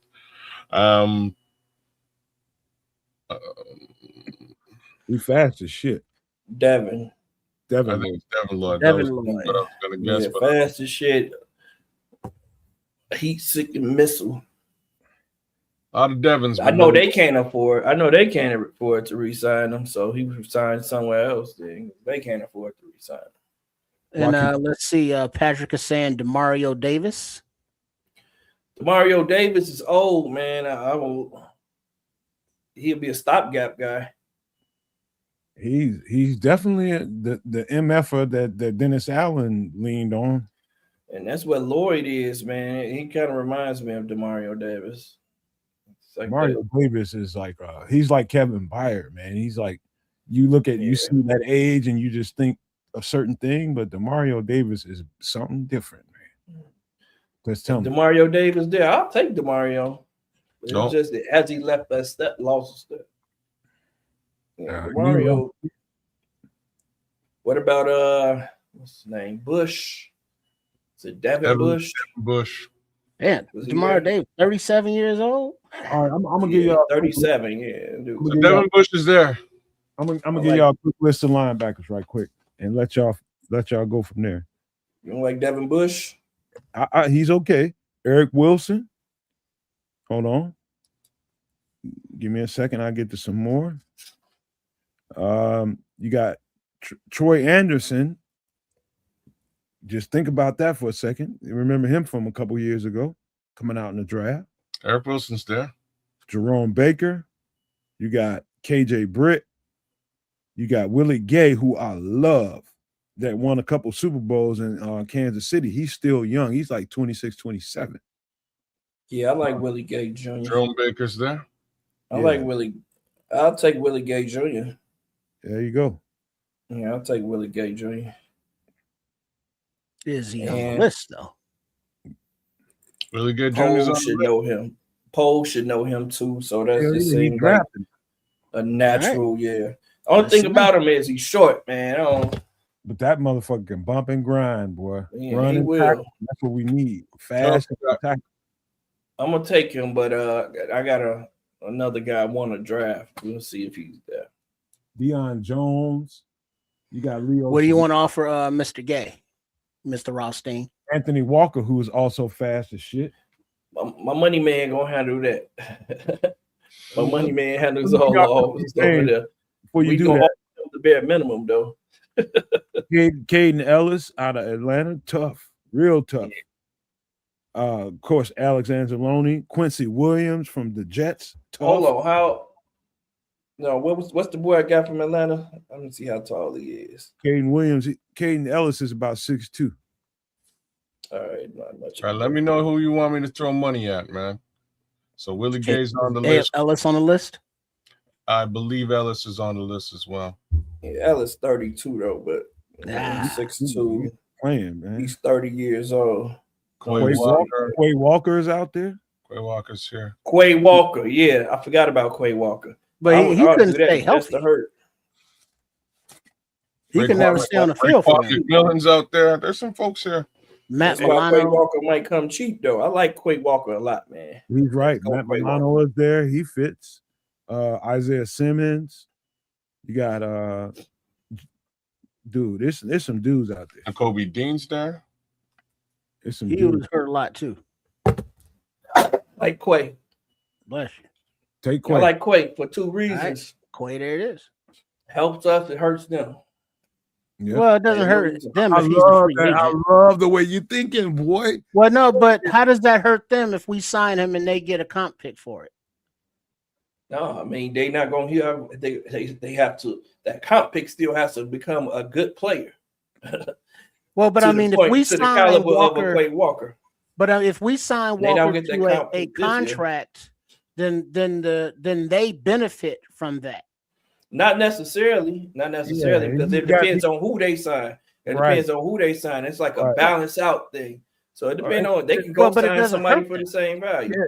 It hurts them because it's a guy that they know who's a pivotal part of their defense. Well, if they want to resign him, he wouldn't be available right now, though. Dude, there's always going to be a give and take, man. So, I mean, if he's a free agent, that means that they didn't want to resign him. Quay Walker is such a pivotal piece for the Green Bay Packers. You take them off of him, they've got problems. Trust me when I tell you.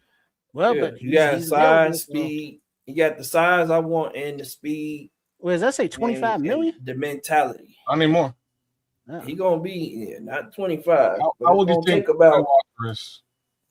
How old? Yeah. He got to be like 25 or something, 26. He on his second contract. This is his first contract, right? Right. He just got drafted a few years ago. Yeah. When we first got started in the podcast. All right, so we're gonna have to pay him decent money. We're gonna have to pay him decent money. Pilfer them motherfuckers every chance you get. See, $4.5 million. But now the more we offer him, the better the comp pick Green Bay gets. It's gonna be well over $4.5 million. Shut your tight ass up, man. Let that man get Quay Walker. No, it's not. I think it's gonna be like benefiting them. We looking at a $10 million contract, no lie. You think so? Yeah. Okay. At least. He's fast. He's almost as fast as Tremaine. Tackles way better and can fill gaps like a mother. And trust me, this is an upgrade. He's a demon, man. This dude is a demon. The shit out of that. All right, we're gonna give him a 4 year. Go up on a year. I was already at 4 years, so we got to go up on the money. That's fun. Trips a Stein too. Yeah, he is. Shalom, bitches. All right, so we're gonna go 8.5. You ain't gonna get him. You're gonna have to give him 10. You're gonna have to give him the 10. Oh, why my money man tripping? He listened to Trips. You want 10? Okay, look. You on 9. Let's try it. No, let's try it. I mean, we could have tried the 8.5. Shit. We go 9. We go 9. We go 4 years. Give him 50%. I'm gonna give him 50%. Hey, Trips, your ass tight, boy. You tight in a motherfucker. Mm-hmm. Yeah, and as soon as like, oh damn, we short, to afford that cornerback because now you gotta go what cornerback and safety. Did he take that left? Did he take that money? He took it 8.5. We'll take it. And that leaves 20 million in cap space. Now, how much you need for the rookies? That's like 8 million, right? Yeah, we only need like 8 for I think the rookie money's already cordoned off. So we're that. Yep. Okay. So cornerback, safety. We didn't get a safety. It was somebody we were trying to sign. I can't remember who it was. Yeah, but they're expensive. They were. So Braden Smith is probably going to cost us 10 to 13 if we're talking about the offensive tackle stopgap situation. We are at safety right now. We can probably get a safety. I'm going to say maybe for another $7 million. It's just a question of who you want. By the way, Kez and Trips, real quick. Quay Walker going to cost a couple of penalties here and there too, just for the record. He is. Awesome. Was it Deion Bush you were looking at before? He gonna Quay is a head case sometimes, but you need them kind of attitudes out there, man. Yeah. Quay is a dog, man. Yeah, he is. That dude is a dog. That's what we got. It just seemed like he was out a lot during it for injuries, though, wasn't he? Because he's a dog. Well, 25 years old. You want your linebacker spitting nothing but vinegar and brimfire, bro. You want them coming at cats, man. But I also want them on the field. Yeah, you gonna hit. They're gonna miss a few games, bro. That's the way it is. That's football. Mm-hmm. Ain't nobody gonna be out there every goddamn game. Trips, you're gonna miss a couple of games. That's just the way it is. I'm telling you, this is an upgrade. If we get Quay Walker on this team, man, we got better. Period. You want to stop the run and get these pass rushers a chance to rush the passer like they need to. You got to get them down behind the line of scrimmage on certain downs so they can rush the passer. Let's see, we're up to, what is this, 3 years, 8.5 mil. I'm messing around because I would offer it to Kevin Byard one time and see if he takes it. But I'm not the GM, so I'm gonna let the GM figure out who his. Go ahead and offer it to Kevin Byard, man. See if he takes it. Well, I thought you were trying to get somebody younger and faster. I am trying to get somebody younger and faster, but we couldn't get him. He didn't want the money. Let's see if he'll take the same money that we were gonna spend for somebody older and slower. Wait a minute. No, 8.5. That's what you wanted to offer him. What do you want to offer? 7? 7. I give him 7 for 2. 7 means that. All right. 2 years, too. I only want to quit him for 2 years. 2 years. Okay. He's not going to be. He ain't coming back. We're going to draft what? He came back. What? He took the goddamn He took Low the ball. fucking team friendly, boy. discount. Team friendly. He took the Hometown discount. discount. He took the team friendly. Kevin Byard is back. The Courtesy Canadian of is happy, boy. Ian Right. fucking Keds Cunningham. He's back. So there's your free All right, so safety. that leaves $12 million in salary cap space. You've addressed free agency for all the open positions. Now, Not do for you all want of to them. double? We still have Wait, offensive who's left? tackle to look at. And We I didn't think get an offensive tackle, but Okay. I think we signed And you- somebody, man. We and got you to could- sign someone. you might also want to look at tight end before we go back to And tight end, yep. All we right, so gotta get- offensive tackle and tight end is what's remaining before the, You wanna go for the before the Brady? draft. Let's see who else we can get other than Braden, man, because Braden was tripping. Yeah, he's real. He's smelling himself over there, man. Yeah. Smelling expensive. Mm-hmm. Where you looking at tight ends? Mm-hmm. Let's see. Anybody got settle down, Red Baron. Settle down. Harrison Bryant. So you had me worried for a minute. Triple R. Yeah, he missed 3 games. Isaiah last Likely. week. All right. Isaiah Likely would be that's like having 2 Colston Lovelands, man. Mm-hmm. We just need a good blocking tight end. We need that Swiss Army knife type guy, that get dirty type guy. We need a grinder. Y'all want to hear some names? You got a grinder? Yeah, go ahead, shoot it out. All right, tight ends. Let me see what we got here. I don't got that many on this list because I didn't think they would do that much, but I got a couple somewhere. Is our guy still there? Is Smythe still there? What's his name? Braden? That Smythe and Carlson. They're probably both still here. Damn, I ain't got no tight end. Durham. It's Durham Smythe. Durham Smythe?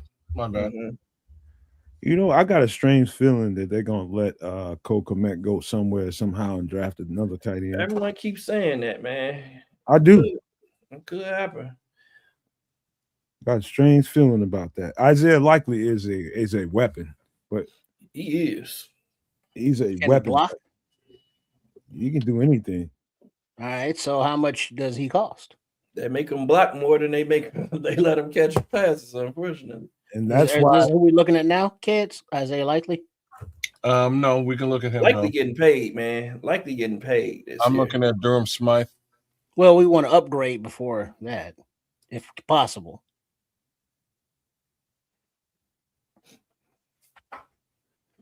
Isn't what's his name? Pitts. Isn't he gonna be a free agent? Kyle Pitts. Oh, you want to spend all our money on a tight end? No. I was just asking. no. Real talk, there's no way they let he came on this season, towards the end of the season. You know who might be a good one? Who? Taysom Hill. Man, He's not a tight end. he punch drunk, man. No, That's are you for real? Dude, that's the utility guy who I'm talking about. He would be perfect for He what would be a great weapon. Yeah, and he can play. We can do a lot of different things with him. Can he line up regularly at tight end and Yes. play that He commit does all of position? that. Yeah. If the Bears drafted a second tight end, another tight end in this draft, the fan base gonna lose their shit. But Yeah. there's a couple of guys in there that's absolute weapons. I'm telling you right now. There's a couple of guys, man, that you talking about that can line up in the backfield, that can line up in line in the line of scrimmage, and can flank out wide or in the slot. There's a couple of dudes that I'm telling you, I just really start studying them. But there's a couple of dudes right off the top that's going to be a problem on the next level. So you can draft another tight end and get better than Cole Kmet. even though he's as durable as they come.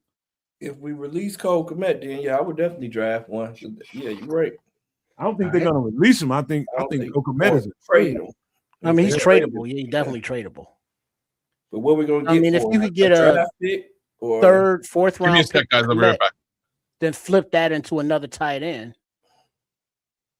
You know, that could be a thing. But then, of course, you know, it's going to be a rookie, so he's going to have that learning curve.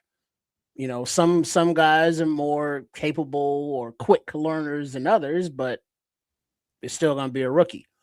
And it's like Red Baron is saying, y'all cut Tremaine. Who's going to say it's Chicago? Well, new year, new traditions. I mean, you know, things change from year to year. So the next year's catchphrase is who knows? Is Ben Johnson still going to do the good, better, best thing next season? Who knows? Things change. I'd hate to see your blockhead as GM. Hey, every year. I mean, it's like if Byard's not there, somebody's going to give step into that leadership position and give the pregame hype speeches. You know, things change, and different guys assume those roles. How about we do this, man? Let's finish this up so we can, Samo, if you can come back Wednesday and keep it going and finish it on your mock draft, that would be smooth as shit. You can probably run the mock right now still, man. No, I can't. I'll let y'all run it, but I can't.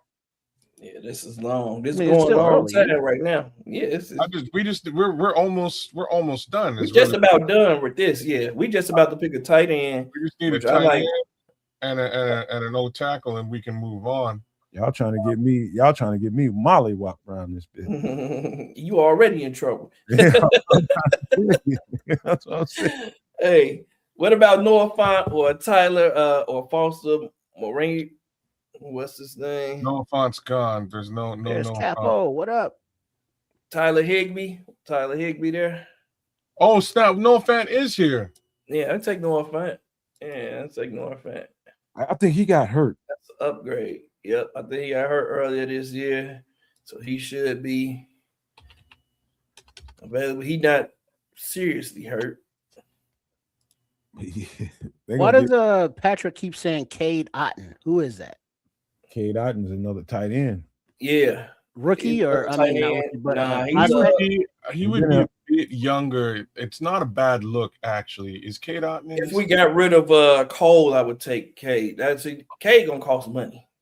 Cade is a Cole Kmet. Let's try it. What is this? Cade Otton we're going for? Yeah. No, we're going. What team is he from? Because I've never heard that name. Oh, snap. No. Cade, I think he played for the Tampa Bay, didn't he? I want to say Tampa Bay. Let me see. Look him up. Yeah, Tampa Bay. Oh, okay. And he was a blocking tight end too. So yeah, he's one of those guys. Tampa Bay. The Bucks. But still caught 59 passes. So, okay. So that's way more than Cole caught. Cole Kmet. Right, he faked out, so he got off him a little more money. More monies. More money, more problems. All the money. Shout out De La Soul. For 3. 4 milli. 50%. Let's see what he does. And he rejects it. Yeah, rejected. Austin Hooper? Or y'all 5 mil, or is that too much? We can go 5. Y'all want to go 5? How much we got left? I don't really want to go 5 because he's not your starting tight end. Fuck it. We're not gonna be anywhere near a starter. Yeah, you know what I mean. Draft a tight end in that case. Fuck it. That's why I'd rather go ahead and give it to go ahead and sign. Who are we talking about? Braden Smith. Noah Fant. Yeah. Let's just sign Noah Fant, man. We know he can block. That's true. Yeah, and Joku's out there, but he's gonna cost a real pretty penny. Yeah, he will command good money. And Joku is a dog. He's a dog. I mean, I don't know a tight end in the world that's built like him. Jake Tunges. We already been here. All right, and now the offer is in for who was this? Noah Fant, tight end. Trying. This thing would actually work with me. Come on, you piece of shit. Work with me. Damn it. Pro Football Network. Why? Shout out to Pro Football Network though. They deserve a little bit of love for helping us with this. Let me just try to do it. Yeah, he A say few bucks behind here and Kyle, there. K Cotton. K Cotton is the second best free agent tight end. That's why he didn't accept. Yeah, he's worth good money. He is. Because what's Cole Kmet getting now? 12 mil a year? 8 mil? How much is he getting paid? What was it, 8? I think he's around 8 now. Yeah. Not a hard contract to trade. I can see him going. You know what? If they don't trade that contract with Cole, all they gotta do is extend it, man, and give him a little less money going forward. All right, so Noah Fant accepted. So you have a new free agent tied in as well. I can see Cole Kmet in Kansas City. I really can. Mm. All right, so next up is the draft, right? Sure. We've got 10 million left in cap space. We can squeeze in 1 or 2 more players if you wish.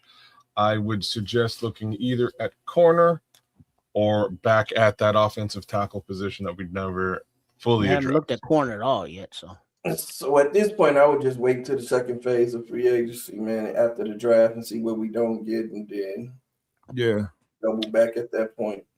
And we'll put let's put a pin in it, man, and pull this thing back on up Wednesday, and this will be our Bears section of the show Wednesday, which should be fun. All right, so also Wednesday, last Wednesday of the month. You know what that means? Oh, it is, ain't it? Eating good. Chef Trips will be doing something live and direct on some extra sauce Wednesday night, 8 p.m. Central. Good. You know, we don't know what's on the menu. We won't know until we get here live and direct and go into the kitchen over there at Shea Trips. So make sure you are tuned in for that. In addition to part 2 and the draft of GM Samuel Rothstein and assistant GM Keds there. And I think Keds is saving what he just did. I think that's what I'm seeing him doing. That's what I'm about to do. Just looking to see if Tremaine Edmonds wound up anywhere. Let's see if Samuel can finish this thing up right and plug in the blanks that we feel like we need to plug in, because right now it looks good. It looks good. I'd have probably done a little bit more defensive line, but that's me. But let him finish this thing up. Maybe he got some draft pick. Exactly. I want to get younger at the defensive line. I want to get younger. I got a few guys I like, and this give me an opportunity to look at a few more guys. So definitely want to do a little bit more on the defensive line. We're not done. Like I said, and somebody said they would spend all their money on the defensive line. Well, you have the opportunity to do that. You can come on and be the GM, and you can spend all your money on the defensive line or whatever resources to whatever position you think is most beneficial going forward. That's the beauty of having such a long offseason and being interactive with all of our No Maniacs, all of our subscribers at Kids to Canuck, as well as Triple RSCS Sports Chicago style. All right, man. How about this, man? Kid, we don't need to have you on the screen doing that.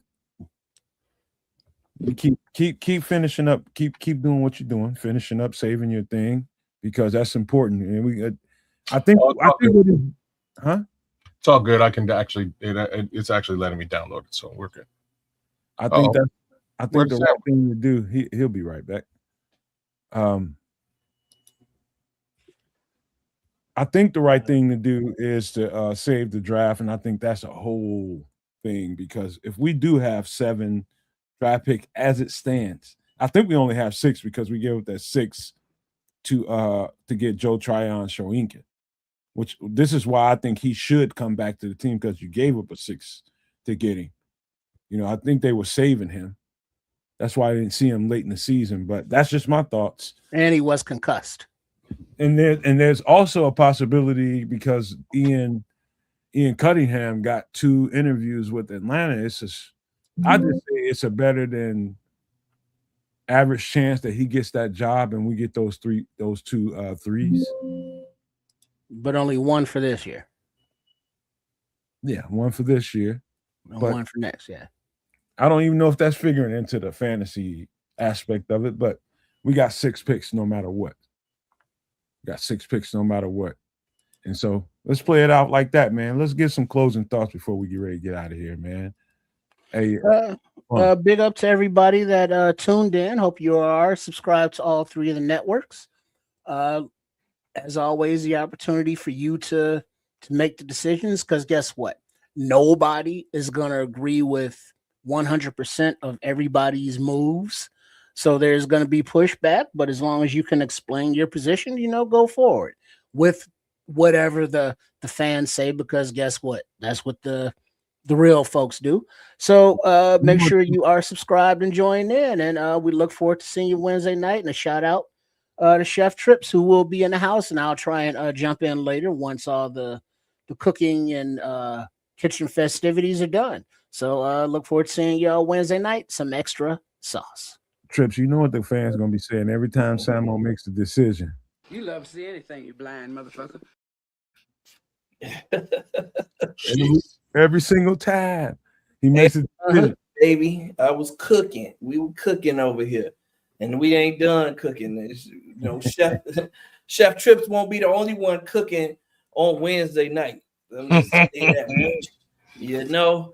So look, we still have 7 picks. We still have 7 picks left. We got 2 7th-round picks. I just looked it up. Hey, I know we're not done yet. So judge it how you want right now. Look at this. I'm sure No Matter posted somewhere. I think we did a damn good job of, cutting some fat, trimming some fat, and adding some meat, man. You know what I mean? We added some beef, some tough players, I think, to this roster. And when it's all said and done, I think if it looks the way that it looks, actually, the way that when we're done here, then I think all the Bears fans will be happy, man, and we'll succeed next year and go a little bit further than we went this year. Well, you know where you're gonna catch the heat, though, Sam. I'm gonna tell you two places you're gonna catch the heat. You cut Swift, and you might catch a little bit of backlash on Tremaine. You might. Just telling you. Even though you re-signed Swift later on, I think you did, didn't you? No, we didn't re-sign Swift. We ended up re-signing Byard. We ended up bringing Byard back later on. But we you didn't re-sign Swift. We didn't re-sign Swift, but we got Kenneth Walker. Yeah. Kenneth Walker. Now, if we didn't get a Kenneth Walker, then I think people will go crazy. I think people are going to go crazy either way. You're right. But I thought you were also going to say that a lot of people are going to go crazy because we didn't cut DJ Moore, which is crazy to me. Yeah, I didn't think about that. But I see, look at Scrolls. I knew it. I'd fire Samuel for keeping DJ one time. Wow. I'm done. Scrolls mean and a motherfucker, man. For real. Right. Real talk. That nigga mean, man. Man, make one mistake and look. Yeah.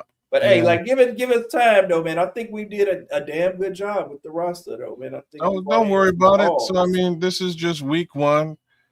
Samuel gonna get his thing out. Eventually, the rest of us will get our opportunity to GM, which means kids will likely get rid of DJ Moore. Let's just be factual about that. Hopefully, free agency will come and go before kids get a chance to do that. But Nomad will do everything in his power to make that happen. By the way, I won't. You next up, motherfucker. I ain't doing it. All right, okay. Well, it'll be done. We'll get through it. We'll get our first. I'm gonna be your assistant GM. He gonna cuss you out while you trying to do the shit. Yep. Why you cussing me out? Why you cussing me out? Get rid of him. Hey man, we get through our first mock draft of the season. We'll do that on Wednesday, and we will continue that through as we go. Hope you guys enjoy it. Should be interesting. I think there's some great maneuvers left to be done. I like what Sam did, to be honest with you, with his free agency period here. I think it worked out pretty well. I'm really glad we were able to get both an upgrade at running back and Kevin Byard back in the building at good numbers. I would have thrown $2.5 million at Tremaine Edmonds to see what happened. That's just me coming off a $50 million contract. That's what I would have done. But we'll see how she goes, man. I think Quay Walker will look good in blue and orange. And I'm sure the people in yellow and green will be righteously pissed off about it. So there's always that. I think there's a little upside to that maneuver as well. But yeah, I like what Sam did. I think he did a pretty solid job. And as we go forward, we'll do solid jobs, I believe, across the board. And so will you. You have the opportunity to give us, to come on the show and show the world what your train of thought is, and we will help guide you through so you're not completely blind. But that being said, send us an email at nomadlifepod2023@gmail.com, and we'll get you live on the show so you can have your say. Also, man, I'm thinking about, just because we do need to raise funds, maybe do a super chat show that person who gives the super chat, whatever it is, the first person to the super chat can make the next pick. I think that's actually a brilliant idea. Maybe we'll save that for actual live draft, and we'll give you guys the opportunity to for live draft. Make it an auction, a super chat auction. Yeah. Whoever puts up the most can draft the next pick. Yeah. The bidding wars. Give them about 25 seconds and let's see who does what. And I like that because people have such strong opinions, fellas, and people have such strong virtues that everybody got to see the season just like we did. We got to dissect everything that went on this entire season, and we see the flaws. How I see the flaws, how Ked sees the flaws, how Trip sees the flaws, how Samo sees the flaws, the strengths, all around the board the same way. It's about what you prioritize where and how much would you allocate to that specific flaw, or how can you strengthen something even more? All that stuff is up for debate for several months here before the Bears start making some decisions, man. There's a couple of weeks before the Bears are back in the building. I'm talking about the front office, and they're going to start really, really meeting down and really start making some decisions. You're going to hear about, meetings from this player, that player, and all that kind of stuff that's going to go on. But the heavy duty decision making for the guys that are on this roster right now is going to get made. And let's do that first. Let's just focus there. The draft will come when it comes. Free agency will get here when it gets in. I think that's like somewhere mid-March. So somewhere mid-March, a couple months from now, we'll be getting into that conversation even more. But what's important is that we focus on who we think can help this team right now and who we think we should bring back to keep charging this thing forward. And that's what the conversation was about tonight. And we're going to finish that thing on Wednesday night. Sam going to finish doing his job. Kid's going to finish giving him shit. Trip's going to keep trying to narrate before I punch him in the face because he's narrating too much. But that's what we're going to do Wednesday night on the Bears part of the show. What, Trip? You can try. It's all good, man. Trips takes his job seriously. Whatever role we give him, whatever role Trips assumes on his own, he takes that shit serious, man. Y'all got to know that. Trips is serious about his shit, man. And so I just love that about him, man. And I appreciate you guys for coming here tonight. This was a good time, and we got a lot more to get to. Samo's going to finish his job, and we're going to argue with his ass about it. And so he knows what it is over here. The fans are going to argue with him. Supporters going to argue with him. So that's what it's going to be. But I love the discourse tonight.